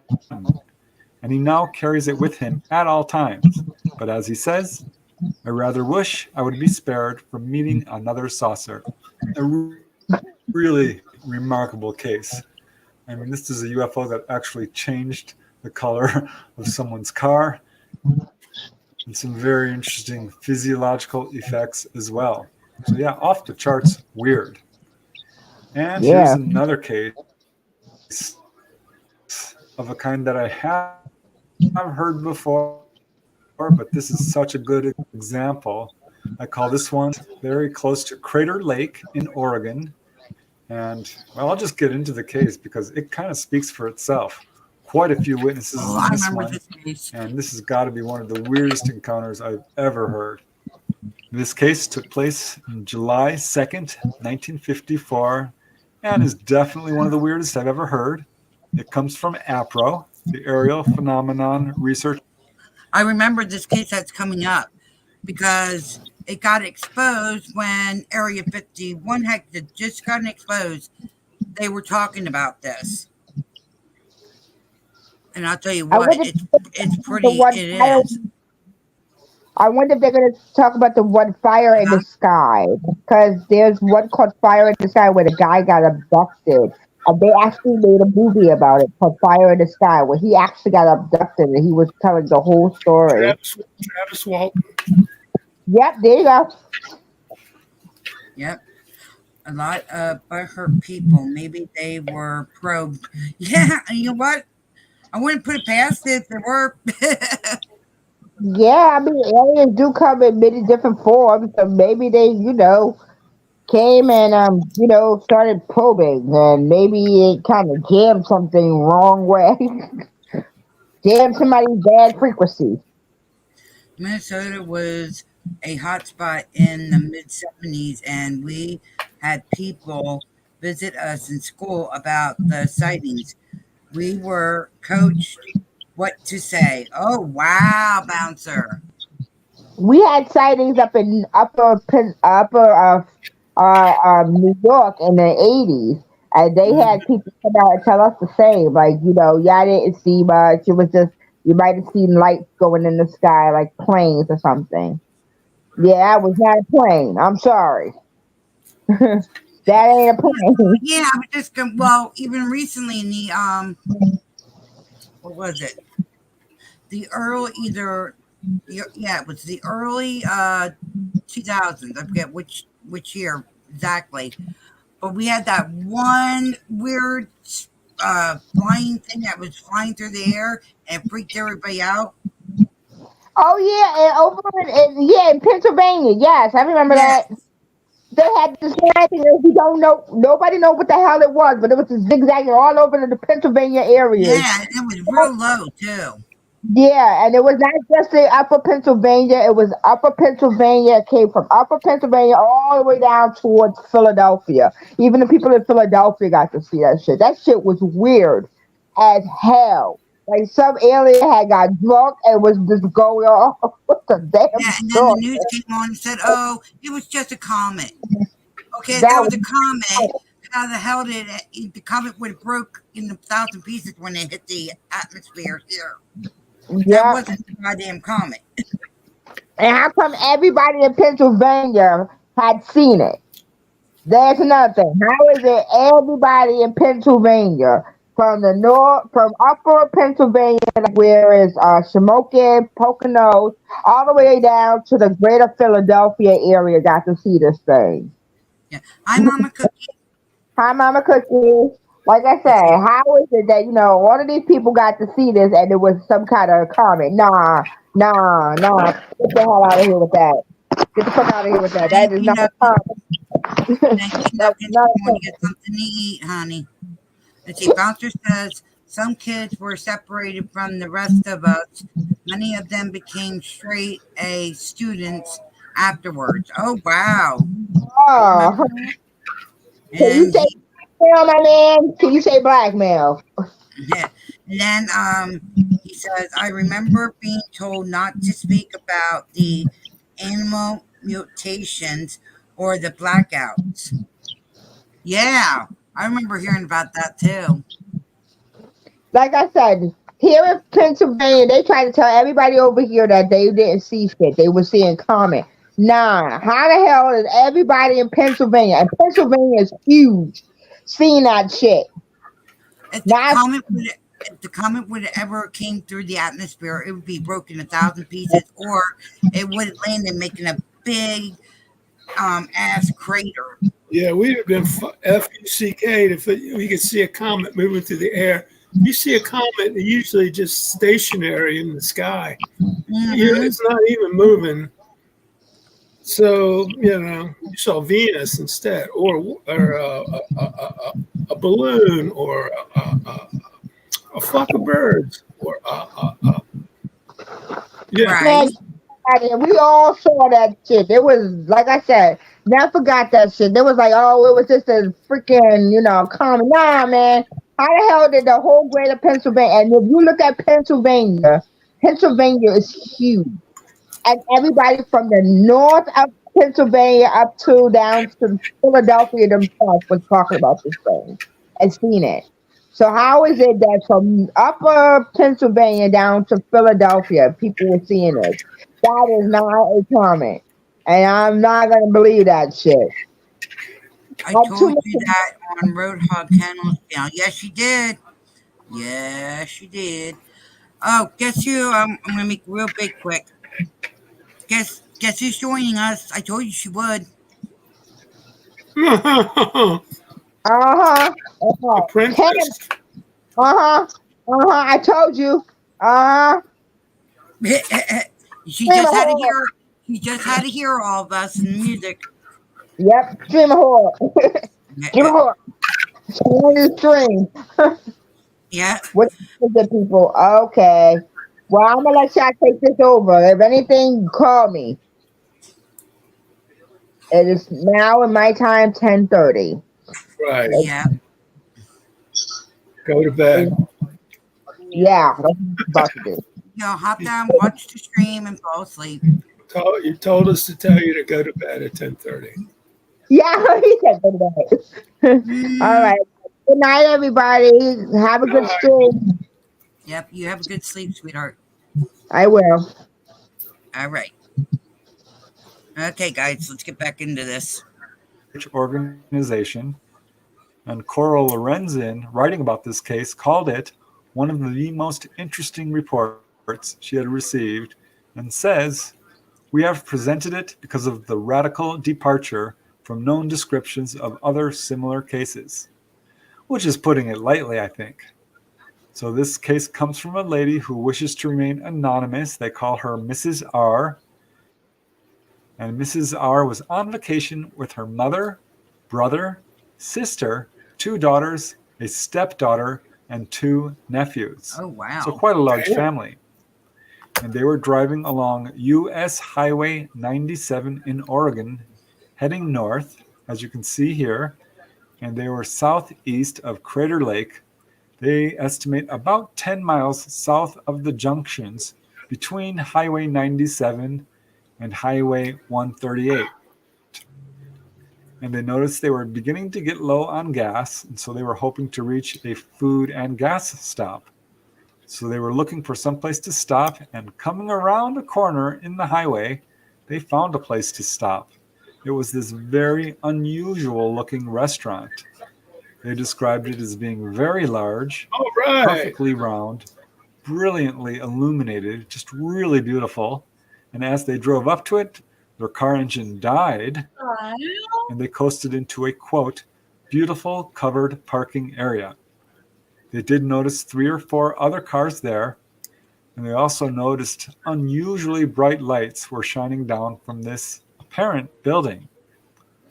So they went inside, and they found themselves in this bright circular room, and they were immediately entranced because it looked so weird inside. The walls, they said, looked mirror-like. They sat down at a little table, which also struck them as very unusual because it appeared to be made of what looked like glass or plexiglass, the whole thing. They've never seen a table like that. Oh, wow. So Mrs. R's brother, his name is Cliff, he started looking around, and he motioned them to look at the adjoining room through a little doorway there. So they got up and they looked at this other room, which was also perfectly round and had lots of windows. All Nuckins, he's saying that was supposed to be a restaurant. But that's pretty damn good for back then if they did make that a restaurant. Yep. I don't know. Or Jackie Gleason. Didn't Jackie Gleason have a UFO house? Yep. Didn't he build a house? Yeah. Yep. Yeah, matter of fact, he built 2 of them. One that wasn't too far away from Area 51, and then the one over in Oregon. Yeah, I guess if you got money, you can do anything. Exactly. Yeah, and it's also a tourist trap, too. You're right. But you know that area, that Crater Lake area, that's a high amount of people go missing in that area. Mm. Yeah, like the missing 411 guy, Dave Politis. Oh, He wow. says, do not go hiking by yourself there. Definitely not. Yep. And make sure you're able to have a phone that actually can reach out. Yeah, and a pistol and a emergency sounder and all kinds of shit. Definitely. Okay, here we go. all the way around the circumference. They were all about 2 feet from the ceiling. And they also said that the interior of this structure was very brightly lit. And it gets weirder. So they're sitting there at their table, and a waiter and waitress approach. And boy, did they look weird. They were both blonde, very petite. They looked almost identical, as if they could be brother and sister. Oh, wow. But get this, they were about 4.5 feet tall. And to put the icing on the cake, they and all the other, quote, employees all wore these weird silver uniforms and boots. The boots had a black trim on the soles and heels. Nikes. So they looked strange. They had strange clothes, and they certainly acted strange. Because Me the too, waiter Nuggets. and waitress, they said, spoke with voices that were oddly soft and kind of musical. So Mrs. R remembers telling her mother And that Crew this place Brown, was, sir. quote, really unbelievable. So they do have some memory issues with what happened. They did order a meal. They remember eating They don't remember what. They don't remember what they said. There really wasn't a whole lot of conversation. But she does remember paying the bill, going up to this little round-shaped booth, paying the bill, and then exiting the establishment. Now, when they got into the car, it wouldn't start.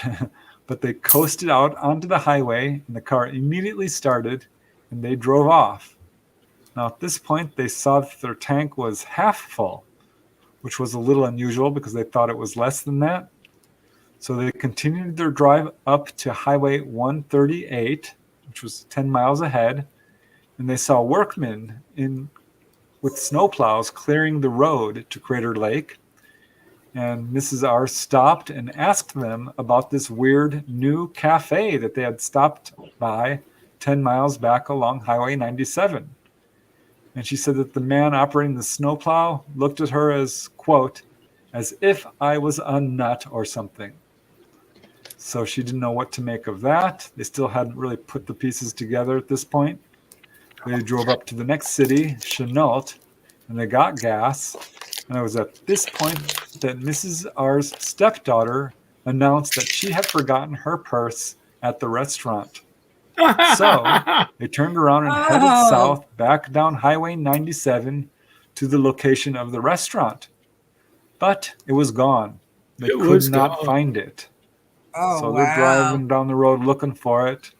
Cliff, Mrs. R's brother, offered the explanation that maybe they had taken the wrong. I wonder what they would. I wonder what they would say if they went to the police, which we'll find out.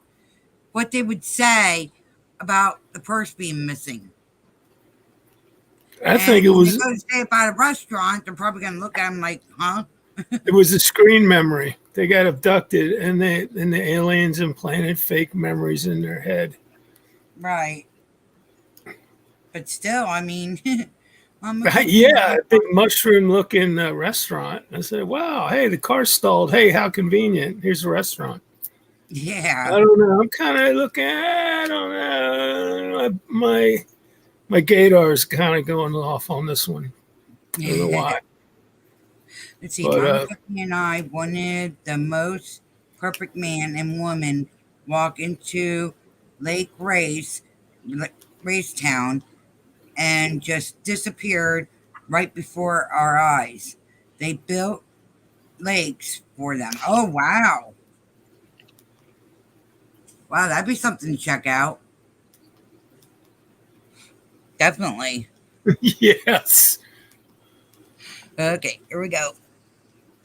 Wrong road, but Mrs. R pointed out that there was no other road. There is just Highway 97. That's it. So they drove past the spot where they thought this restaurant was, still looking for it. And finally, they knew that there was no way it could be farther ahead on the road.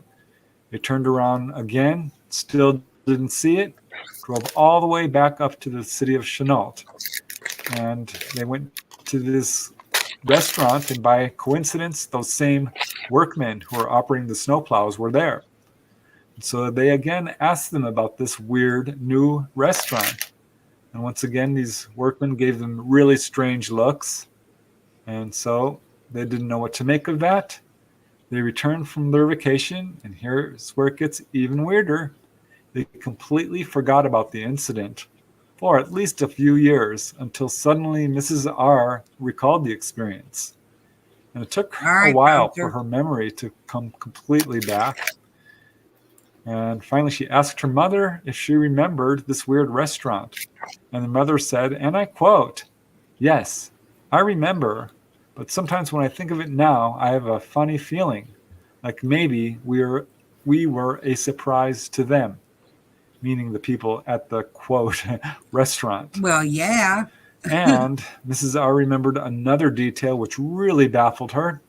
She later recalled that when they had arrived at the city of Chenault after visiting this restaurant and paying for their food, she thought, well, she had the same amount of money, so she could not have paid for the food at the restaurant.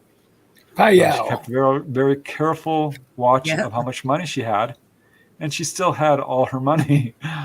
So they later went back to this spot several times looking for this restaurant, and of course, there was no sign of it. So this is a remarkably weird case, but I do know of others like it.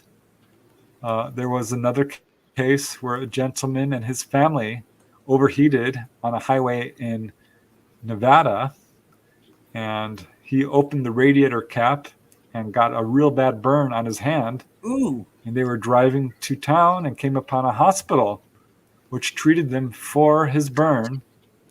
And later they found out that this hospital did not even exist. So there's another case of a UFO in disguise. Damn. And there are others.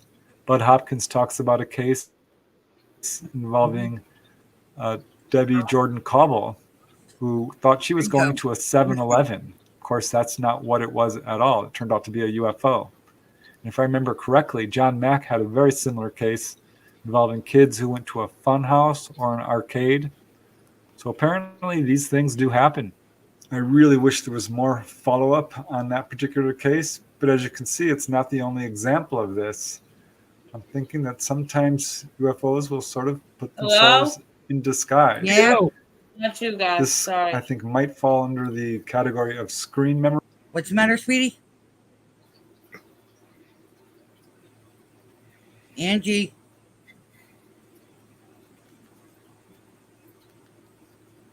Okay. Let's see. There are others that live beneath the surface, excuse me, of the earth with literally millions and millions of miles of tunnels all around the world. Oh, yeah. Most definitely, Bouncer. And you also got to remember all those tunnels, when we were back in the wars, they were being used too. So, who knows? They might be using it yet today, those tunnels. These, aircraft, UFOs and everything. Memories. That usually involves just the ETs and not so much the UFO itself. But yeah, as you can see in this case, it does. It's such a weird case. And here's another one. I like this case. It's very interesting. Lots of witnesses and some really strange physical evidence as well. And I call this case a UFO deposits. Everything okay, Angie? Yeah, I was making sure she was okay. I heard running water, so I was like, what the hell? She all right? Yeah, she's fine. Okay. Unusual material. And this one took place in France, in Beaucourt. Let me see if I get this right. In Beaucourt-sur-Lancre, France.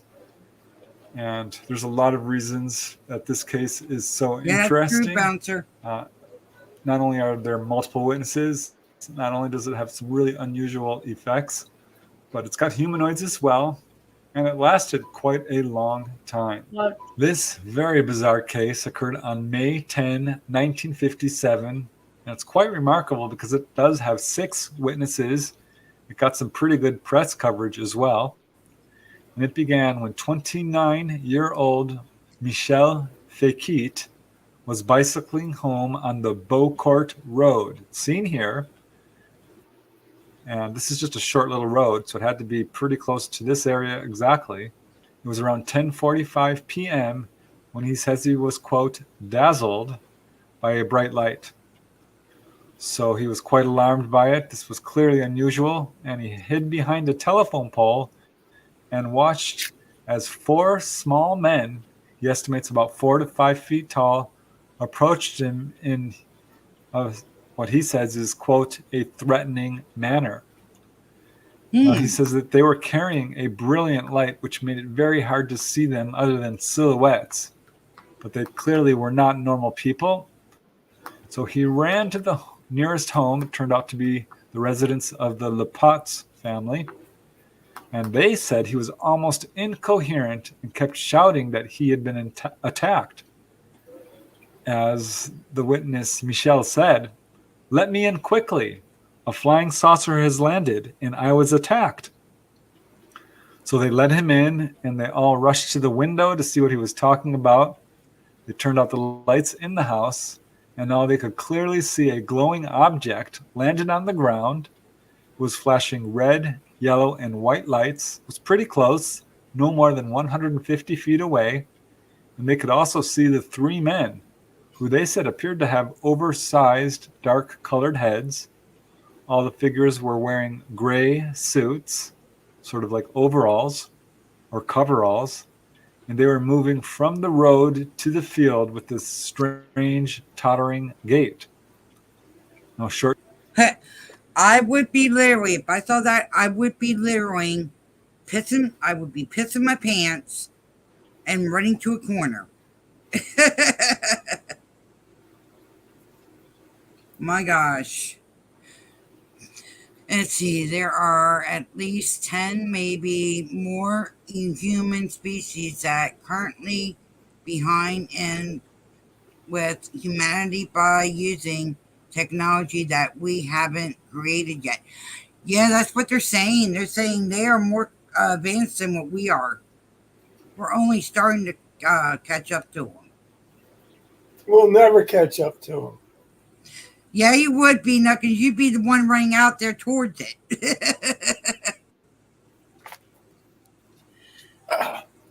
You okay, Paul? Yeah, I'm fine. Okay. Yeah, I'd be running with Knuckins and saying, "Get me the fuck out of here." No, Knuckles be running to film it. Well, I'd be running to get in. Yeah. This crazy fucking place. Yeah. Okay, here we go. Shortly later, another neighbor arrived, Monsieur de Manchot, and they all watched this for about 20 minutes. Finally, a car approached on the Beaucourt Road. At this point, the light on the object immediately went out, though the witnesses could still easily see the figures in the car headlights, and they believed that the driver of this car had to have seen them too. But whether he did or not, they don't know. The car drove on, and as soon as it was gone, the lights on the object flashed back on.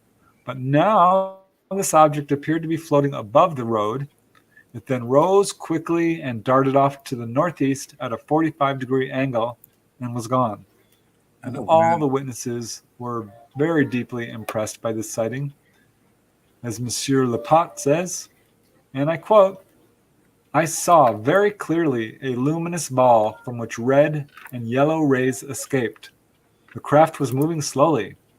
It was big, like that. Soon after, I distinguished the silhouettes of three small men who remained for nearly 20 minutes, coming and going in the field and on the road." And as Mademoiselle Lepat says, his wife, "I was treating my sick little girl when I heard Mr. Fekete, who was shouting outside, 'Come and see, I just got attacked.' I went out and I saw a tremendous light."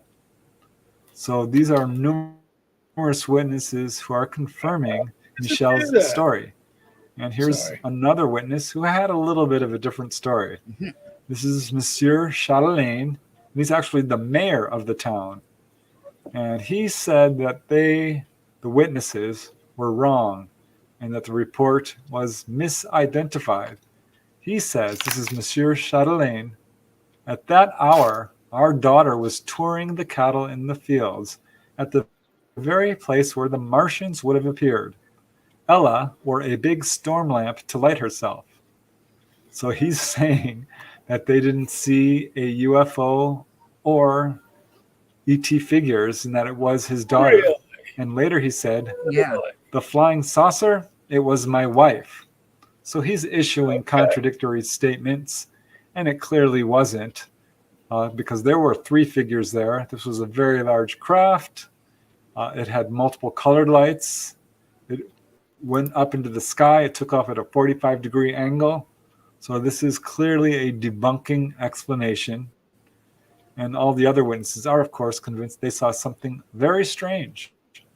But here's where it gets even weirder.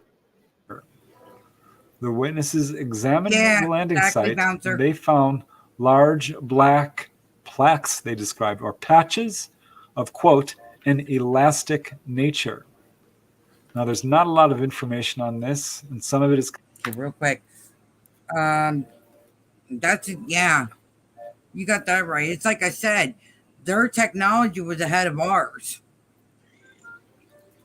Way ahead of ours. And Mama Cookie's saying hi to you.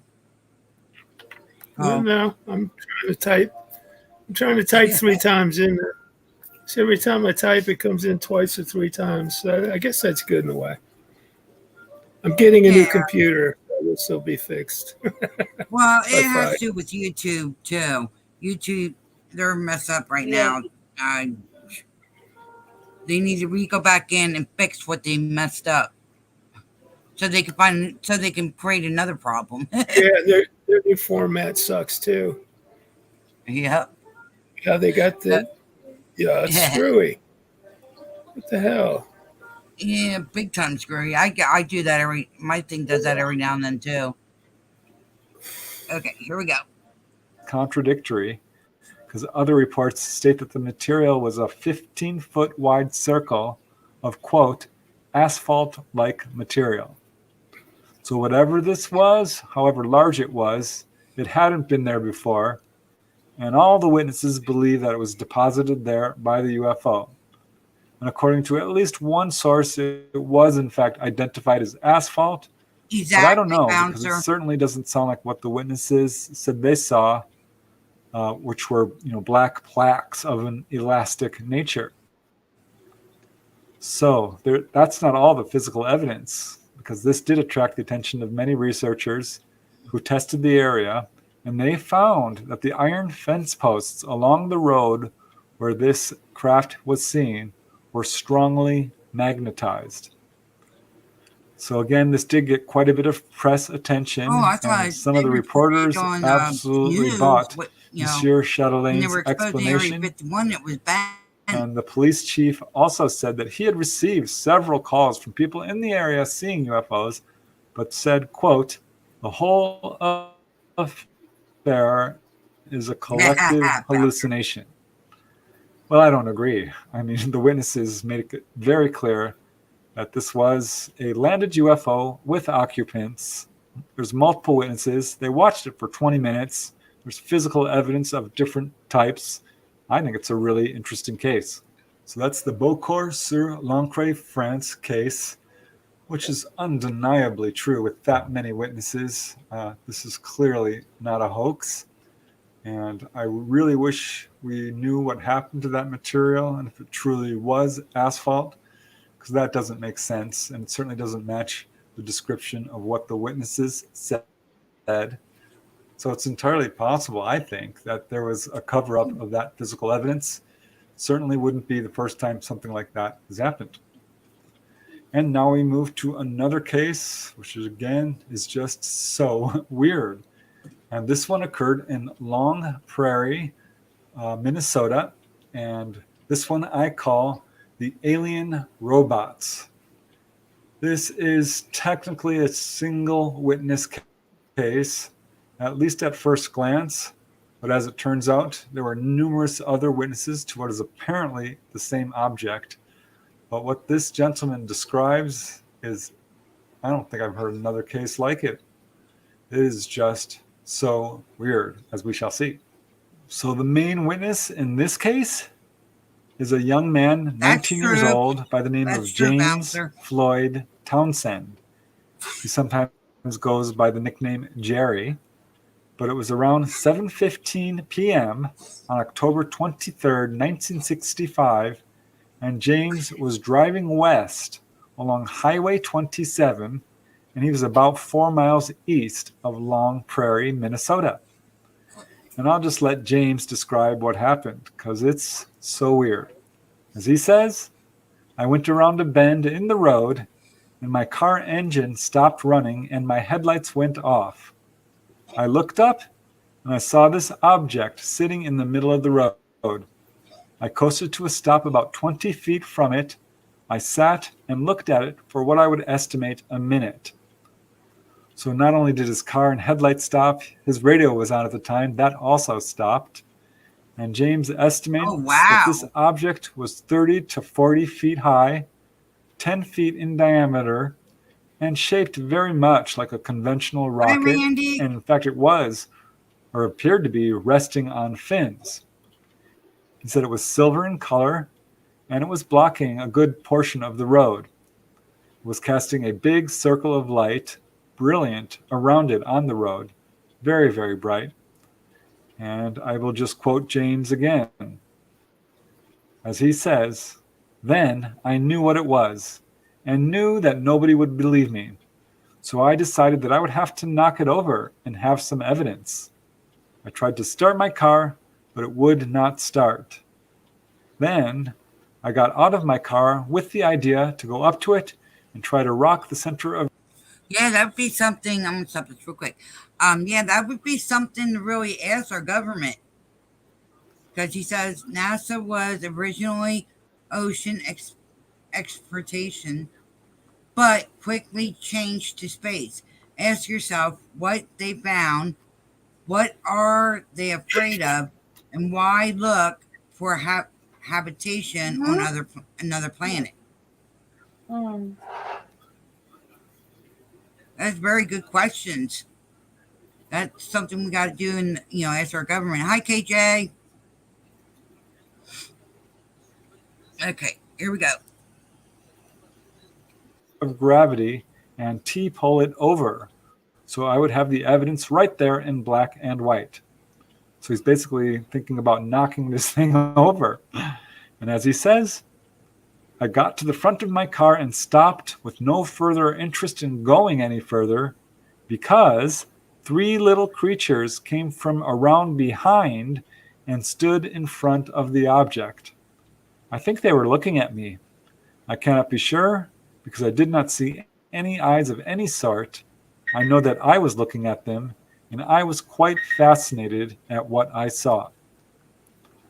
So he stopped at this point out of caution. The little beings, he said, were very small. They looked kind of like tin cans or beer cans. They were only about 6 inches tall. I wouldn't ask it on my They had desk, but much I would the ask same it straight appearance out of the craft from their itself, faces. with little I don't want fins on that the bad. bottom. The only difference was they were flat on top and brown in color. But they were using these 3 little fins on the bottom to maneuver. He says they walked awkwardly in kind of a waddling gait, and they appeared to have 3 little arms sticking out like matchsticks. And James felt that these robotic little creatures were aware of him and watching him. So James continues his testimony as he says, I used what I hope was common sense. I felt if they could stop my car like they did, they could surely do something worse to me. And I wanted to live to tell this story so the people of the United States would know that there were things of this nature. I stood and looked at them for what seemed to be like ages, about 3 minutes. They then turned and went under the object, and a few seconds later, the object started to rise slowly. Now, at this point, he could hear this object making a high-pitched humming sound, and off it went, straight up. He said after it gained a few thousand feet, the lights on the object went out, and he said his car engine started to run. The headlights came on, as did the radio. He did make a cursory examination of the landing site, but it was dark. He didn't see anything, and he was really frightened at this point. So he drove straight to the Todd County Sheriff's Office and made a report. Sheriff Bain took the report, and James told Sheriff Bain, and Sheriff Bain confirms this. James said, I am not crazy, nor am I drunk, neither am I ignorant. Exactly, Bouncer. Sheriff Bain said that We're James getting appeared told to so be, much quote, lies excited, that nervous, and shaky. It's So crazy. the sheriff wanted to return to the site. James didn't want to do it, but he finally agreed. So they went to the site and didn't really see anything on the ground at this point because their attention was diverted to the object, which was still in the sky. Now it looked like an orange light, and it was moving about overhead. And in fact, Officer Lubitz, who accompanied them, said it was, quote, flickering off and on and leaving a sort of yellow tail. So they went there the next day in daylight, both Sheriff Bain and Officer Luverne Lubitz, and they did find some weird evidence. They found 3 parallel strips of a strange oily substance. These were 4 inches apart and about 3 feet long, but did not appear to be oil, because as Sheriff Bain says, I don't know what they were, but I've looked at a lot of roads and I never saw anything like them before. So this started to get a lot of attention because it turned out there were many other witnesses in the area who had apparently seen the same object at the same time.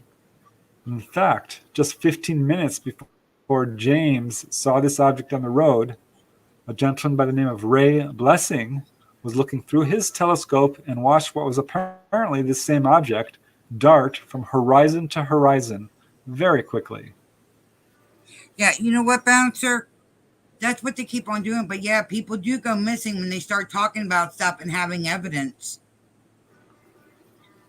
They put him in, which had shown him. It was about 2 months ago. I shown different places and everything.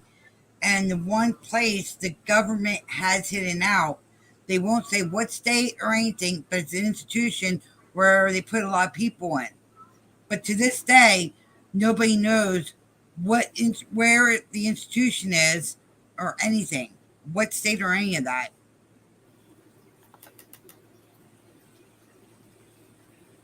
So yeah, they've been trying to keep this covered up for a very long time. There were many other witnesses, it turned out.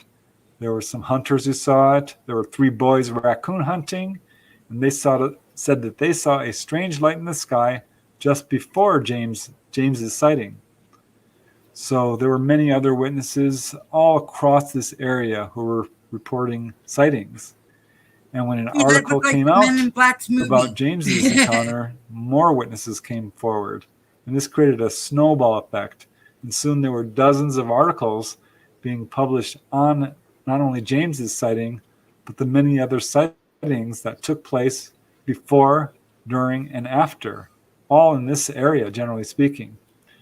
And James got a lot of attention. He said he received upwards of 300 letters and more than 300 phone calls.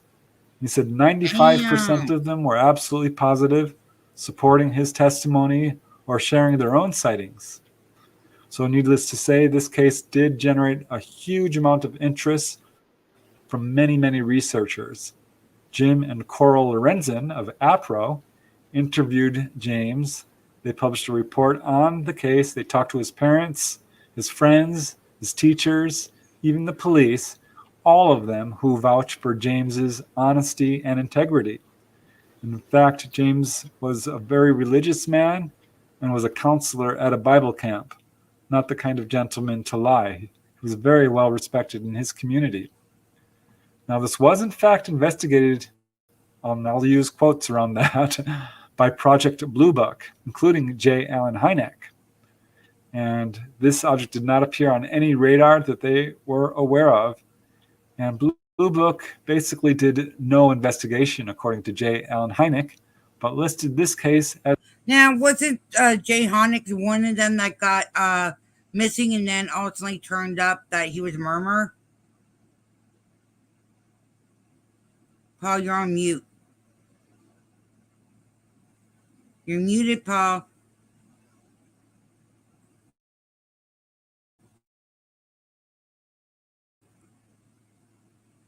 Can't hear you, honey. Yeah, he was a disinformation agent, sort of, but then he saw so much stuff, he had to ride with the truth. So he started speaking out. But I don't know about him. I thought he just died naturally. I didn't think he went missing or anything. That'd be something cool to look up about. Okay, let's see. Yeah, there are a lot of programs around the hospitals and everything. Places we don't even see yet. Let's see. Okay, it's time for me. And if you saw it, you'd never remember it. Exactly. All right, you have a good night, Bouncer. Thanks for See you, coming Bounce. in, hon. We're probably gonna do a part 2 tomorrow after, to the second one that Paul had looked up. So we'll probably do that one tomorrow. We'll finish this one out tonight. So, all right, here we go. As psychological. Now, oddly, the report on this case is, in fact, missing from Blue Book files. And yeah, Hynek confirmed they did no official investigation, but they did call its parents. And they warned them to, quote, keep a lid on the case. Of course, that didn't happen. And many other researchers in the field looked into this case. John Keel looked into it. He's a very well-known researcher. Jacques Vallée also found it quite interesting. He was investigating UFO landings. But many other researchers, including Peter Brooksmith, Jerome Clark, also looked into it. He was very interested in the unusual aspects of it. But Mark Rodiger investigated it. Bob Gribble of the National UFO Reporting Center, Brad Sparks, and many others. So a final end note to this case is that following this incident, James began suffering from strange dizzy spells. So it also has physiological effects and landing traces. And as James says, this is what happened. I know it is quite a wild story, but if you do not believe me, well, that's your tough luck. I wish it had never happened, but it did. And I believe I had an obligation to report it to the authorities. They and the people have a right to know what is going on. I usually meet emergencies without losing my head, but I have never been this scared before. With that case having so many people who have researched it and looked into it and so many witnesses, I'm honestly surprised it's not more well known. It's one of the reasons I wanted to include it in this compilation, because it deserves to be well known. It's a very strange case and one of very few involving what are clearly some sort of robotic creatures. And here is another case that has some very unusual features to it. I call this one Chased by a UFO. And this one took place in Norwalk, Connecticut. It involves two witnesses, and as we shall see, some very unusual elements to it. And also some apparent road in Norwalk, Connecticut. And it was just after 8 a.m. on April 8, 1966, when two 12-year-old boys, Gary Hunt and Mike Dorsey, were walking to school. They had just turned onto Redcoat Road when they saw sunlight glinting off an object behind them. At this point, it was pretty far away, but in an instant, they said, it zoomed down right towards them, very low, about 15 feet, right over their heads, traveling from west to east. They were heading east. It then turned around, making a U-turn, and made a second pass at them, again zooming very low over their head in the opposite direction. And then it stopped, pulled another U-turn, turned around again, and made a third pass, buzzing right over their heads. This is very unusual behavior. They got a pretty good look at it because it was so close and it kept coming right at them. They said this object was about 8 feet in diameter, 4.5 feet high, dull silver in color, metallic, very smooth, and it had rotating red and white lights around the perimeter. And on the top, it had an antenna, which was flashing a red light. They said it also made a strange sound, kind of like buzzing bees, only much lower. No surprise that these two boys panicked as this object is swooping over and over again at them. So shouting and yelling, they ran off Redcoat Road into the woods. This time, this was not developed at all. This UFO was still looking for them. And in fact, as they're leaving the road, trying to hide in the woods, they saw a car with two men drive down Redcoat Road, The car slowed down. The men inside saw the object. The two boys could see these other witnesses watching the object. They became frightened, the men in the car, and immediately screeched away. Oh, wow. And I'll just quote one of the witnesses, Gary Hunt, the 12-year-old boy, as he says, "When we hid behind trees, it floated above the trees to spot us. When we hid behind rocks, it still spotted us. So they took off running again, heading towards the nearby Holy Ghost Seminary. And in fact, 4 seminaries were outside and spotted these boys being chased. But they were still unable to elude their pursuer, so the boys hid under a really small bridge. And this very persistent UFO now dropped down to about 7 feet above the bridge and hovered around this bridge, circling around it for about 5 minutes, trying to get to the boys, apparently. And at some point, about 5 minutes later, the boys heard this weird splashing sound. They peeked out, and the UFO was gone. So the two boys ran directly home, told their parents what happened. Their parents confirmed that the boys were white as a sheet. They noted that the time the boys arrived was actually 10 a.m. So this meant that the boys had been chased by this object for a period of 2 hours. Or perhaps, and I'll leave this with a question mark, had missing time. The report is not clear on this. But later, both boys were in school when the principal called them into his office. And they were surprised to see a man there who was apparently from the government. And he wanted to question them about their experience. He refused to provide his name or organization. He said only that he was from a classified top secret branch of the government. And yeah, he was very interested in what the boys had seen. So clearly, any denials from our government saying that they're not interested in this subject is a flat-out lie. They were very interested in what these boys had to say. It's quite a case. Well, there are lots of cases of people who've been chased by UFOs. I don't know one quite like that, where it swoops down over and over again, right over the witness's head, Right here, and baby. even chases them till they're under a bridge. I mean, it's a bizarre case. And there's no shortage of high strangeness when it comes to UFO Right. encounters, Get on, baby. as this next case shows. This one took place actually in Santa Catarina, Brazil. And I call this one, I Was Shot by an ET Ray Gun.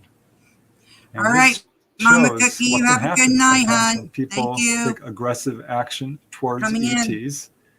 Bye, It's got some Cookie. important insights into the nature of the UFO phenomena. And again, it's just so weird. These cases just keep getting weirder. It was around 7 p.m. on September 3rd, 1976. Again, Santa Catarina, Brazil. And a gentleman by the name of João Romu Klein. He's a 19-year-old farm worker. He was walking home after visiting a friend's house. And he was less than a quarter mile from his home, very close, when he noticed a classic flying saucer approaching at very low altitude from the south. He said it was gray in color, about 9 feet wide. The upper section appeared to be rotating, and on the very top was a bright light. And this light was changing in color from red to orange to yellow and finally green as the object slowed down. So the color of the light appeared to sort of correspond with the speed of this object, but it absolutely targeted him. It made a beeline right towards him, passing over his head at about a height of 30 feet. And then it stopped just ahead of him on the path. And at this point, it was only 15 feet from the ground. It then sent. Well, now they come down. I don't know. You said you got footage, but on the last couple ones I saw, that now they're different shape, but they have a blue light on them now. Or is that just like a reflection off of their ship? I don't know. They say there's like 80 plus different aliens visiting us now, and there's actually 4 type of hybrids within our government. Oh, wow. Yeah. It's going to be interesting, especially in the next couple of years here. Yeah, let's hope they're on our side. Let's please pray that they're on our side. Because they could take us out in one shot if they wanted to. With them being that advanced. But here we go. Down a beam, sort of a cone-shaped beam of intense red light. And in the beam, Zhao saw 3 small beings. He said they were very short, like dwarves. Each was about 3 feet high. They just floated down in the beam of light and stood next to each other all in a row, facing him and blocking his path. Meanwhile, the craft moved behind Joe and hovered about 24 feet overhead, sort of pinning him in between the craft and the beings. And as Zhao says, I was out of my mind with panic and fear. As those ugly creatures came nearer, tears rolled down my cheeks because I suddenly realized that my mother would surely believe for the rest of her life that I had abandoned her. So he was clearly afraid that they were going to take him away forever. At this point, he's only 900 feet away from his house, and he really wanted to get home at this point. So he started walking towards these beings to show them that he really intended to continue on to his destination. But at this point, the 3 figures sort of ominously spread their arms out as if forbidding him to pass. And he says they also began to speak audibly to each other in a very weird, strange language. So this frightened him. He said that they looked heavy set, and they wore gray coveralls, and they were also wearing what looked like a sort of a fishbowl type helmet. And as Zhao says, they had globular heads and wore strange weapons at their right sides. It wasn't until they were nearly upon me that I was finally able to move. The thought that my mother would be left alone always to think I had abandoned her helped me to fight. I grabbed the knife I used for stripping leaves off sugar cane, and I threw it at them. But it hit some invisible obstacle and was deflected. Then I cried out in horror as the middle dwarf drew his weapon and pointed it at me. A bluish light struck my left thigh, and my whole body immediately went stiff. So this weapon looked like a sort of a short rod, like a tiny little flashlight. And this is really all Zhao remembers. When he woke up, he was in his house, in bed. He learned that his neighbors had found him lying unconscious on the path, and upon awakening, Zhao discovered that he was unable to use his left leg at all. It was completely stiff. So he was immediately taken to the Azambuja Hospital. This is in nearby Brusque. And there he was examined by several doctors. And weirdly, they could find no sign of injury. But they did conclude that all the muscles in his left leg were totally rigid, which made any movement impossible. So a very strange and bizarre physiological effect. And as Zhao says, it took 3 days for the stiffness to finally go away. I really wonder about that case if he had missing time. The fact that he was found unconscious on the trail means it's entirely possible he was taken on board and doesn't. What, Paul? Nothing. I'm just being smart ass. Oh, okay. I'm We're fighting almost done sleep. with this. We haven't got that. I'm fighting sleep for some reason. Well, you want me to stop it here and we'll just continue Oh tomorrow? no! Keep on rolling. Keep on rolling. Okay. Well, we'll do the other video tomorrow night. We'll make it a part 2 tomorrow That's a night. long one. That's a real long one. Yep. Here we go. Doesn't remember.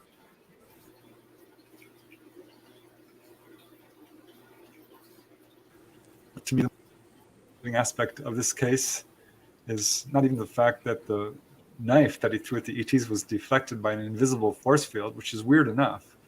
But the fact that his leg was basically paralyzed for almost 3 days, this is a very unusual physiological effect and good evidence that something very strange happened for sure.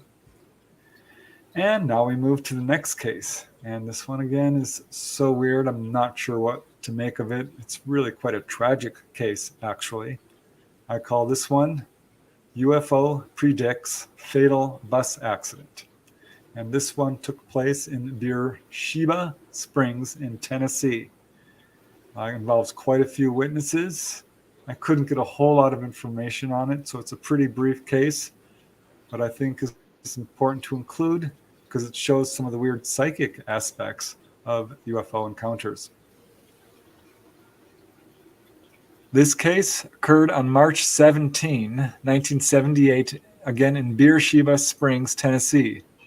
But it was on March 18, one day later in 1978, when a bus carrying 22 members of a fundamentalist religious sect left a mountain highway in Monteagle, Tennessee, and tumbled 100 feet into a ravine, killing 4 passengers and seriously injuring the remaining 18 passengers. Now, the driver was actually charged with murder for drunk driving, and state troopers learned that the truck had been rented by the leader of the sect, a gentleman by the name of Peter Thomas, age 25, and he was taking the members of his group on a vacation to Beersheba Springs, where they were thinking of buying some property. And here's where the story gets weird. Peter Thomas, the leader of the sect, said that they had rented the 12-foot truck because, and I quote, "We thought that would be the most economical, and everybody could sleep in the back while we were driving. But we saw a flying saucer that night. All of us did. It was a big ball of fire that came in over the moon, came across the sky before it vanished." But that's not even the weird part. The weird part is that Peter Thomas said that that night he had a dream which actually featured this flying saucer, and that it warned him of a terrible accident. And he says that in the dream he actually died.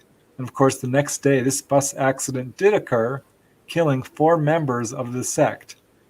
And as Peter says, some people blame this on me. They say this wouldn't have happened if these people hadn't been with me. I expect to be shot very soon, perhaps within a week. Now, there's no word on what happened to Peter. It's a very weird case where ETs appeared to be warning Peter of this fatal accident, which did in fact occur. I think you'll agree that was a very weird case, and it may sound unique, but there are lots of cases where people have had precognition that's in conjunction with a UFO encounter in some way. So I think that alone really makes this case worthy of attention. You coming Here's up? another case which I find super interesting because this involves 2 witnesses who are clearly targeted by a UFO and suffered some very unusual effects. And in fact, I call this one Burned by Go a into UFO. your text This one messages. took place in Goya The link del is in there, Colle, sweetheart. Italy. I think I'm pronouncing that right. I'm sure someone out there will correct me if I'm wrong, but it's absolutely an interesting case. One of the witnesses is actually quite well. Brody, check your messages on your phone. The link is in there, sweetheart. We're just watching stuff that Polly's watch or Polly emailed me with. Polly gets the credit tonight.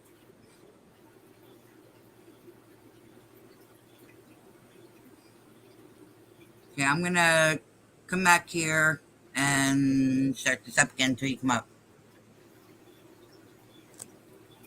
Oh, okay, hang on. Hang on.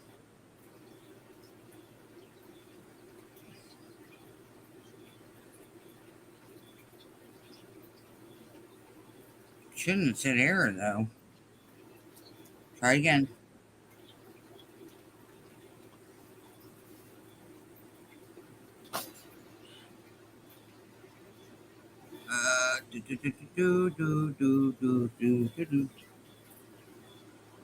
Sorry, folks. Give me a second.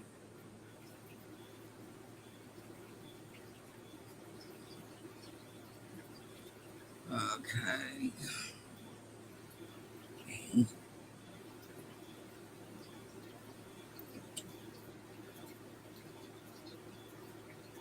Jen, why don't you let the video play while you try to get Brody in? Yeah, I can do that too. Sorry. Known in his country. This also took place in a very unusual location, as we shall see, and involves animal effects as well, some very significant animal effects. So yeah, an important case. Try that one, Brody. This next case involves two young men. One of them is Parid Orfe. At the time he was age 17. He was a tamer, a lion tamer, elephant tamer, but he later became a very famous singer. And also witnessing this event was Felipe Garcia, and he was an acrobat. He was 19 years old, and they both were circus performers at the Orfe Circus. And in fact, Parid's father owned the circus. They had set up at the village of Goya del Colle, and the circus was actually closed on this evening, which was March 31st, 1980. So Parid and Felipe decided that they were going to go see a movie, which they did. And it was around 1 a.m. that they returned to the circus. And they were actually standing behind the central tent We're just watching when the a UFO showed up. Parid was the first to see it. We're almost done. It was a glowing object, and it moved directly towards them, clearly targeting. We're watching UFOs tonight. Yeah, documentaries on UFOs. And we're almost done with it. I feel like I got probed last night. My asshole hurts. Ooh, I didn't. Turkey. Okay, we're gonna continue here real quick. Okay. Moved so quickly, it left a glowing trail of light. And looking up, they could see this object, or this light, sort of a bluish orange orb. And it was about 2.5 feet in diameter, and it hovered, they estimated, about 300 feet overhead. Not for a very long time, for about 10 seconds. And then it turned red as it disappeared, and again left a glowing trail behind it. As Felipe says, while we were very frightened, the animals were nervous. The dogs especially yelped without interruptions, and the elephants started trumpeting. So the animals noticed something strange too. And at first, these witnesses were afraid to tell anyone what they had seen for fear of ridicule and disbelief. But that's when they started to notice that they suffered some apparent injuries. Both boys noticed that they had been apparently burned by this object. Felipe was wearing a metal watch on his wrist, and where this watch was, his skin was burned. So it somehow interacted with the metal of his watch. And Parid was wearing a cowboy belt which had metal studs. And this was, of course, around his waist, and he had 2 burns where the metal was touching his skin. So realizing that they had burned by this object, they knew they had some evidence, and only then did they come forward. Even then, despite their physiological effects, they were both accused of lying, being drunk, making up stories. That is until the witnesses saw that the boys had in fact been burned.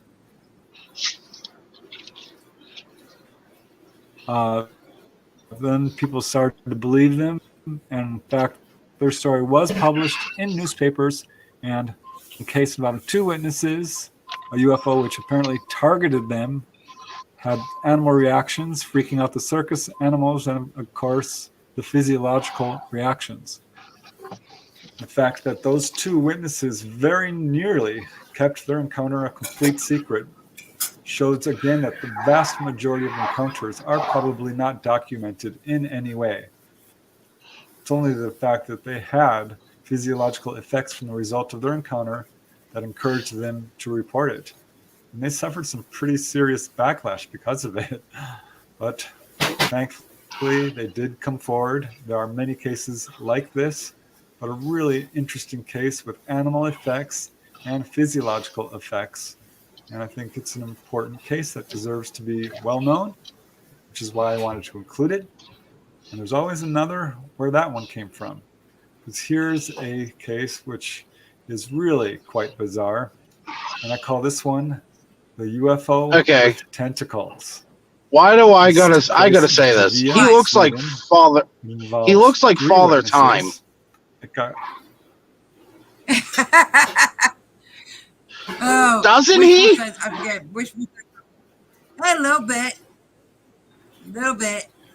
Always misses the damn hat and the beard. Yeah, that's true. That is true.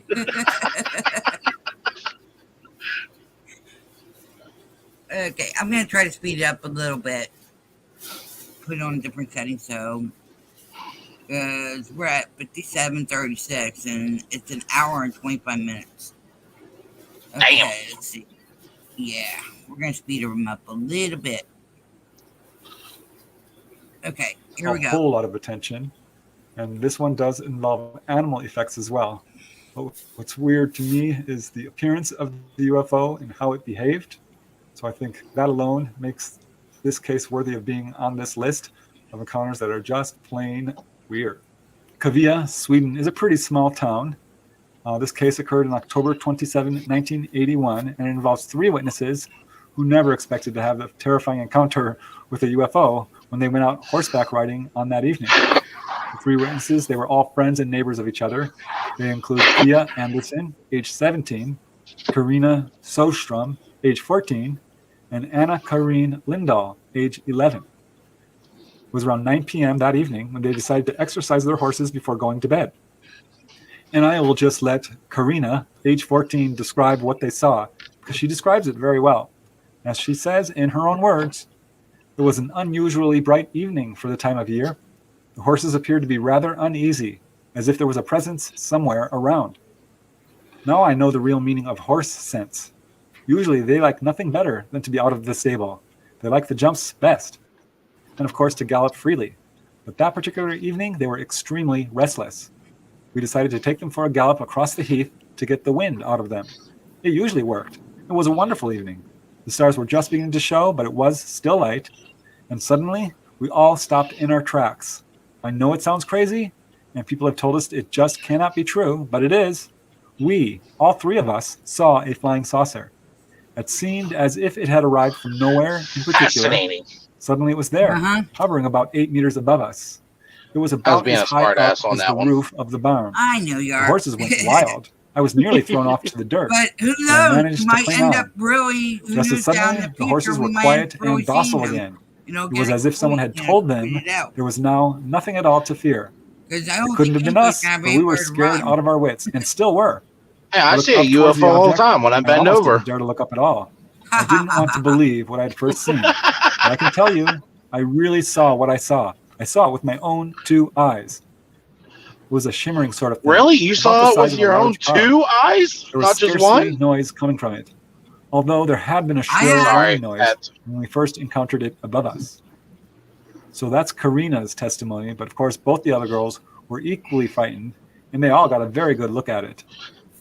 No, I just thought it was funny how he goes, my own 2 eyes. Really? Both of your 2 eyes? There were lights in a myriad of colors along the edge of the craft. Could have just said, I saw him with my own eyes. It looked as if it was burning at the center, top, and bottom, although I could see no flames.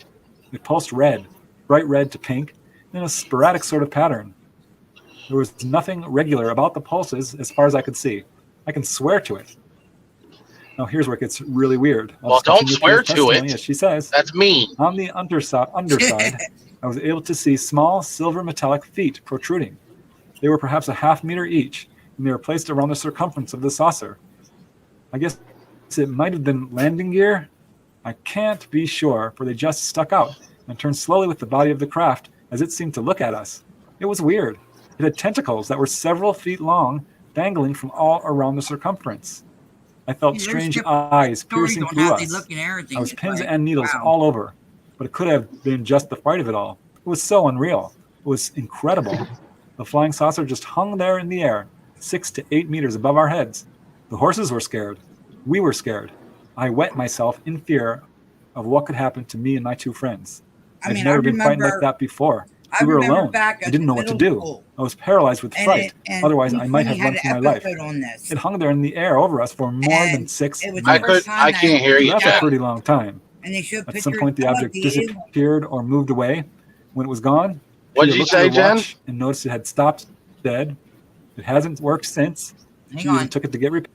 I said, I remember when I was back in school, in middle school, that is, when they first, okay, Paul, when this first came, first when they finally leaked out about the aliens and stuff, they actually had pictures. They weren't kidding. These aliens do have really big black eyes. A small, like a big black eyes, with a small head, and their body is just like it's like clay. Yeah. Really, really interesting. Yeah, they're supposed to be green. No, they were they were actually gray. Green or gray, I don't know. Okay. Yeah, I know what you meant. All right, we only have. Okay. We have going through the tunnel. Oh, sorry. Yeah, we got like about maybe 20 minutes left of this. Repaired, but the repairman couldn't find anything wrong with it and can't explain why it doesn't work. So, needless to say, the girls galloped home in terror at top speed, so fast that their riding instructor, Miss Anita Sostrom, saw them running full tilt for the barn, and she was initially furious at them because the horses, it's dangerous to gallop that fast. And as she says, I ran out to give them a ticking off about the way they had treated the horses. I've always tried to tell the girls to take it easy with the horses, but this time they had ridden them home as though all hell had broken loose. And apparently it had. For the girls were lying in the hay, crying their little eyes out when I opened the door to the stable. It took me almost an hour to get them coherent enough to tell me what had happened. Oh, wow. At first I thought they may have run into a dirty old man, or perhaps worse. But I was certainly not prepared for what they had to tell me about a flying saucer. It was all so incredible. I would have needed to see it with my own eyes. I don't doubt for a moment the girls told me the truth. It's just that it sounds so weird and wonderful, strange, but still fascinating. And I didn't believe in flying saucers before either, but I don't doubt the girls for a minute. They're telling the truth. So it was only one day after the incident that reporters showed up. Reporter Alf Olsen interviewed the girls and came away convinced. As he says, does it mean or does he almost sound like a damn robot? I can't for the life of me imagine them putting on such an intricate and incredible story just for the effect it might cause on their friends. No, just the way he's talking. First, not speaking of it at all to a newspaper man, for they thought the readers might laugh at them if the story was used in the paper. There's no space in between his periods. There was a lot of people wanting to interview him. I put the speed and finally, up a little Pia bit. Anderson said, "This is the last time I'm going to speak to anyone about it. I know I saw it, but people think I've just got to be crazy and I'm hallucinating." The researchers did do some investigating. They contacted the local airport. They said that their radar equipment showed no air traffic. They contacted other airports. I didn't do that. They even contacted the Swedish Defense Department, who expressed an interest in the case and said that their Air Force's Special Investigation Group in Linköping would look into the case. I don't know if that ever happened, but that's as far as the case goes, and it's certainly a very weird case. So there you go. Clearly not imagination if the horses are reacting as well. 3 witnesses saw this, and in fact, some of them were so traumatized by it that they don't want to talk about it, as we've seen, ever again. A really remarkable case. But this last case that I'd like to present to you today is, to me, by far the weirdest and just so strange. This one took place in Russia, actually, in Oh, yeah, Russia always has UFOs over there. Archangel-esque Russia. Ah, the good old Russia. What's really interesting about this I case wish is it does involve two UFO truck ship, drivers the aliens and attacked multiple witnesses Russia beyond that. and put them One in of their these truck drivers place. actually went on board the UFO. I call this case, they looked like bags. And when I say they, that's the ETs. This is a very unusually described type of extraterrestrial, but it goes so far beyond that. I mean, there are some weird aspects to this case that I've never heard before, and I think it really should be more well known. You may have heard of it. This was covered in the Eyes on Cinema website, but I found quite a few new details on this case, which really deserve to be known because wow, are they weird. This next case occurred on November 2nd, 1989, and the two main witnesses, again, are professional truck drivers. Their names are Oleg Kurzakov and Nikolai Veranchikov. They were driving their truck from Arkhangelsk to Moscow late at night. Now, this is a long highway, as you can see, through mostly wilderness, and they reached a point of the highway that was actually closed for construction. So they had to take a little detour along a dirt road running parallel to the highway, and that's when they came upon an apparent UFO. And I'll just quote Oleg directly. As he says, "I thought it was some kind of construction equipment. There were many machines there because the road was under construction. However, when I drove closer, I saw a big object that in the headlights had a metallic sheen to it.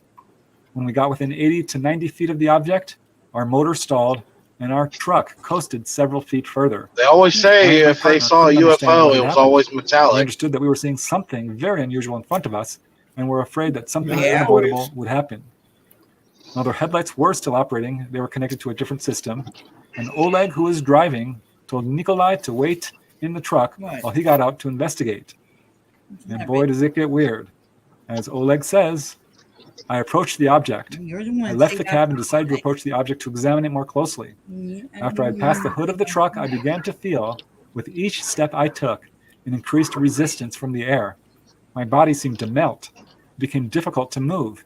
And I knew that if I got any closer to the object, I would not be able to Oh my move God, at I all. looked up. I thought that So was he backed up. He tried to only approach the the object from a faces, different angle. He cousin still of felt the Mom same Jane. weird force field, this resistance. And he got as close as he could. He was able to Okay, approach to that about guy that 30 it was feet just being from the shown, object. But any closer was he looked like impossible. the guy off of The He got a very good Shining. look at it. He said this object was disc-shaped, quite large, Oh, that about too. 130 feet in diameter, clearly metallic. Didn't it? It had a dome on top. I first thought it might be dark Yeah. portholes around the perimeter. This object had come down right Red alongside rum. the road and Red actually landed rum. on some birch trees, snapping them right off. There were no lights on the object at Sorry. all, and what he thought were portholes were very dark. In fact, there was no You're signs good. of any activity whatsoever. But then it got even weirder. Suddenly, this very bizarre transparent screen, this is about 6 inches square and had glimmering red dotted lines around the edges. This screen appeared 3 feet in front of him, right at eye level. And inside this sort of floating, glowing screen, Oleg saw red words, glowing red words appear on the screen, and they read, in Russian, "burning fire," or words to that effect. And as Oleg turned to look back at Nikolai, this screen actually followed his line of vision. It tracked his eyesight and always stayed right in front of wherever he was looking. So Oleg decided that the screen was giving him instructions to start a fire. So he walks back to the truck to fetch some matches and some alcohol, which they use for antifreeze. And he's trying to open Nikolai's front passenger door, but he couldn't open it, not even with Nikolai's help. They were fussing around with it until suddenly, for no apparent reason that they could see, it opened very easily. So he got the matches and the alcohol. He returned right up to the craft, and this time he felt no resistance at all. So he approached right up next to it. He gathered a few dry leaves, doused them with alcohol, took a match out, and lit a small fire. And looking up at the craft, he saw an opening in the side of the craft, which was leading to a corridor inside, and you could see this bluish light coming out from this opening. And I'll just quote Oleg again, as he says, "At first I had the impression that a shadow was moving inside the corridor, but then I realized that something was moving in the corridor towards the opening. When I finally realized what was happening, I began stepping backwards and fell into a ditch along the road. I jumped back onto my feet and continued to observe what was happening. Something approached the opening, and I saw that it was a dark mass, which reminded me of a bag or sack. As the mass moved, it swayed and bent from side to side, and its periphery was vague in appearance. At this moment, a shaft extended from the object. It bent and it descended to the surface of the ground. That's so weird. The mass slid down the shaft while increasing in size and approached the fire of burning leaves. I was paralyzed by fear. The mass stood by the fire for a moment and then began to return to the object, taking with it the box of matches. Returning along the same path along which it left the object, the mass disappeared in the corridor together with the box of matches. Only then did I finally succeed in extracting myself from the ditch. I returned to the road. I glanced back at my truck again. The truck's headlights blinded me, but nevertheless, I could see the frightened face of Nikolai, which was pressed forward tightly against the windshield. So yeah, this is very weird, these blurry bag-like beings. There's this little shaft, it's like a pole, which came down from the opening, and this weird resistance, which prevented him from approaching the craft. So Oleg looks back at the craft, and at this point he became very curious to see what was inside. And he apparently got an invitation, because as Oleg says in his own words, and I quote, "I had a desire to look inside, but since the door was above my head, I decided to grab hold of the tube and jump. The instant I grabbed the tube, I found myself standing just inside the opening. There was nothing there in the form of either steps or elevator. I did not feel any kind of external influence, but rather everything seemed to happen naturally or by itself. I thought of the possibility of danger to me and decided to be as careful as possible, but at that instant, I received a message on the screen that I had nothing to be afraid of and that I could enter. Upon entering the corridor, I looked at the walls and noticed the absence of doors. The corridor was significantly wider than the opening. The floor was flat, and the walls and ceiling formed an oval. I went along the corridor toward the shimmering light, and I felt that I was walking on a flat metallic floor. Somehow, I got the feeling that the surrounding walls did not have simply a decorative covering, but rather they were structural, and something was connected to them from the back side. There clearly was some sort of strengthening device attached to them. I did not want to touch the walls, so I'm unable to say what it was that served to strengthen the walls. So again, inside the floor is flat, though the walls and ceilings were curved. We walked about 25 feet down this wide corridor into a round room, which he says was totally white, was about 50 feet wide, had a domed ceiling, and there was a bright blue light shining from above. Hey, real quick, I'm going You can see into five sheets and other using the restroom, doorways, so I'll be just like back the one on he had come out of soon. along the wall. He saw weird panels with flashing lights. Also in the room were two of these dark bag-like figures All right. he had seen, and they began to move towards him. See ya. Again, I'll just quote Oleg. As he says, "As soon as I looked around the hall, certain questions came to me, answers to which appeared immediately on the screen. But then I noticed that the answers appeared in my head before I was able to read them on the screen. Several answers were accompanied by demonstrations of the operation of those structures that interested me. In such a manner, my question of the significance of the dark horizontal recess in the wall off to my left was demonstrated to me. This recess was a three-dimensional information screen on which I was shown the interior of another sister ship with the same moving masses. During the demonstration, the two masses in our ship were motionless. Then they showed a ship in space among the stars, and at the end of the demonstration, they showed the speaker of a Soviet television program called Vremya. So this is beyond weird. I'll just continue Oleg's testimony as he says, "Off to my right side, there was an oval control panel or desk located about 5 feet from the wall on which there were many switches and lamps. All of the lamps had a flat square shape, and from all appearances, they appeared to be pressable. Some of them were elevated above the level of the control panel, and others were flush with the top of the panel. On the upper surface of the lamps, there were some symbols in the form of geometric figures, circles, triangles, quadrilateral figures, lines, etc., and combinations of the above. The black switches on the panel were similar in appearance to toggle switches." So when he says lamps, he's saying he means sort of glowing buttons. And they all have these weird symbols on them, as you can see here. So Oleg asked more questions. He asked them, "Who are you? And where are you from?" They didn't answer him verbally, and instead at this point, the dome above him dimmed and showed a star map which pulsated and descended. And one of the stars on the map started blinking, and Oleg asked them where that star was, because that was clearly what they were saying, that this was where they're from. And the beings told him, "This is in your galaxy." And so I'd just like to quote Oleg one more time, because this is such an interesting description that he gives. As he says, "I asked question after question. The answers I received were heard in my head before I saw them on the screen.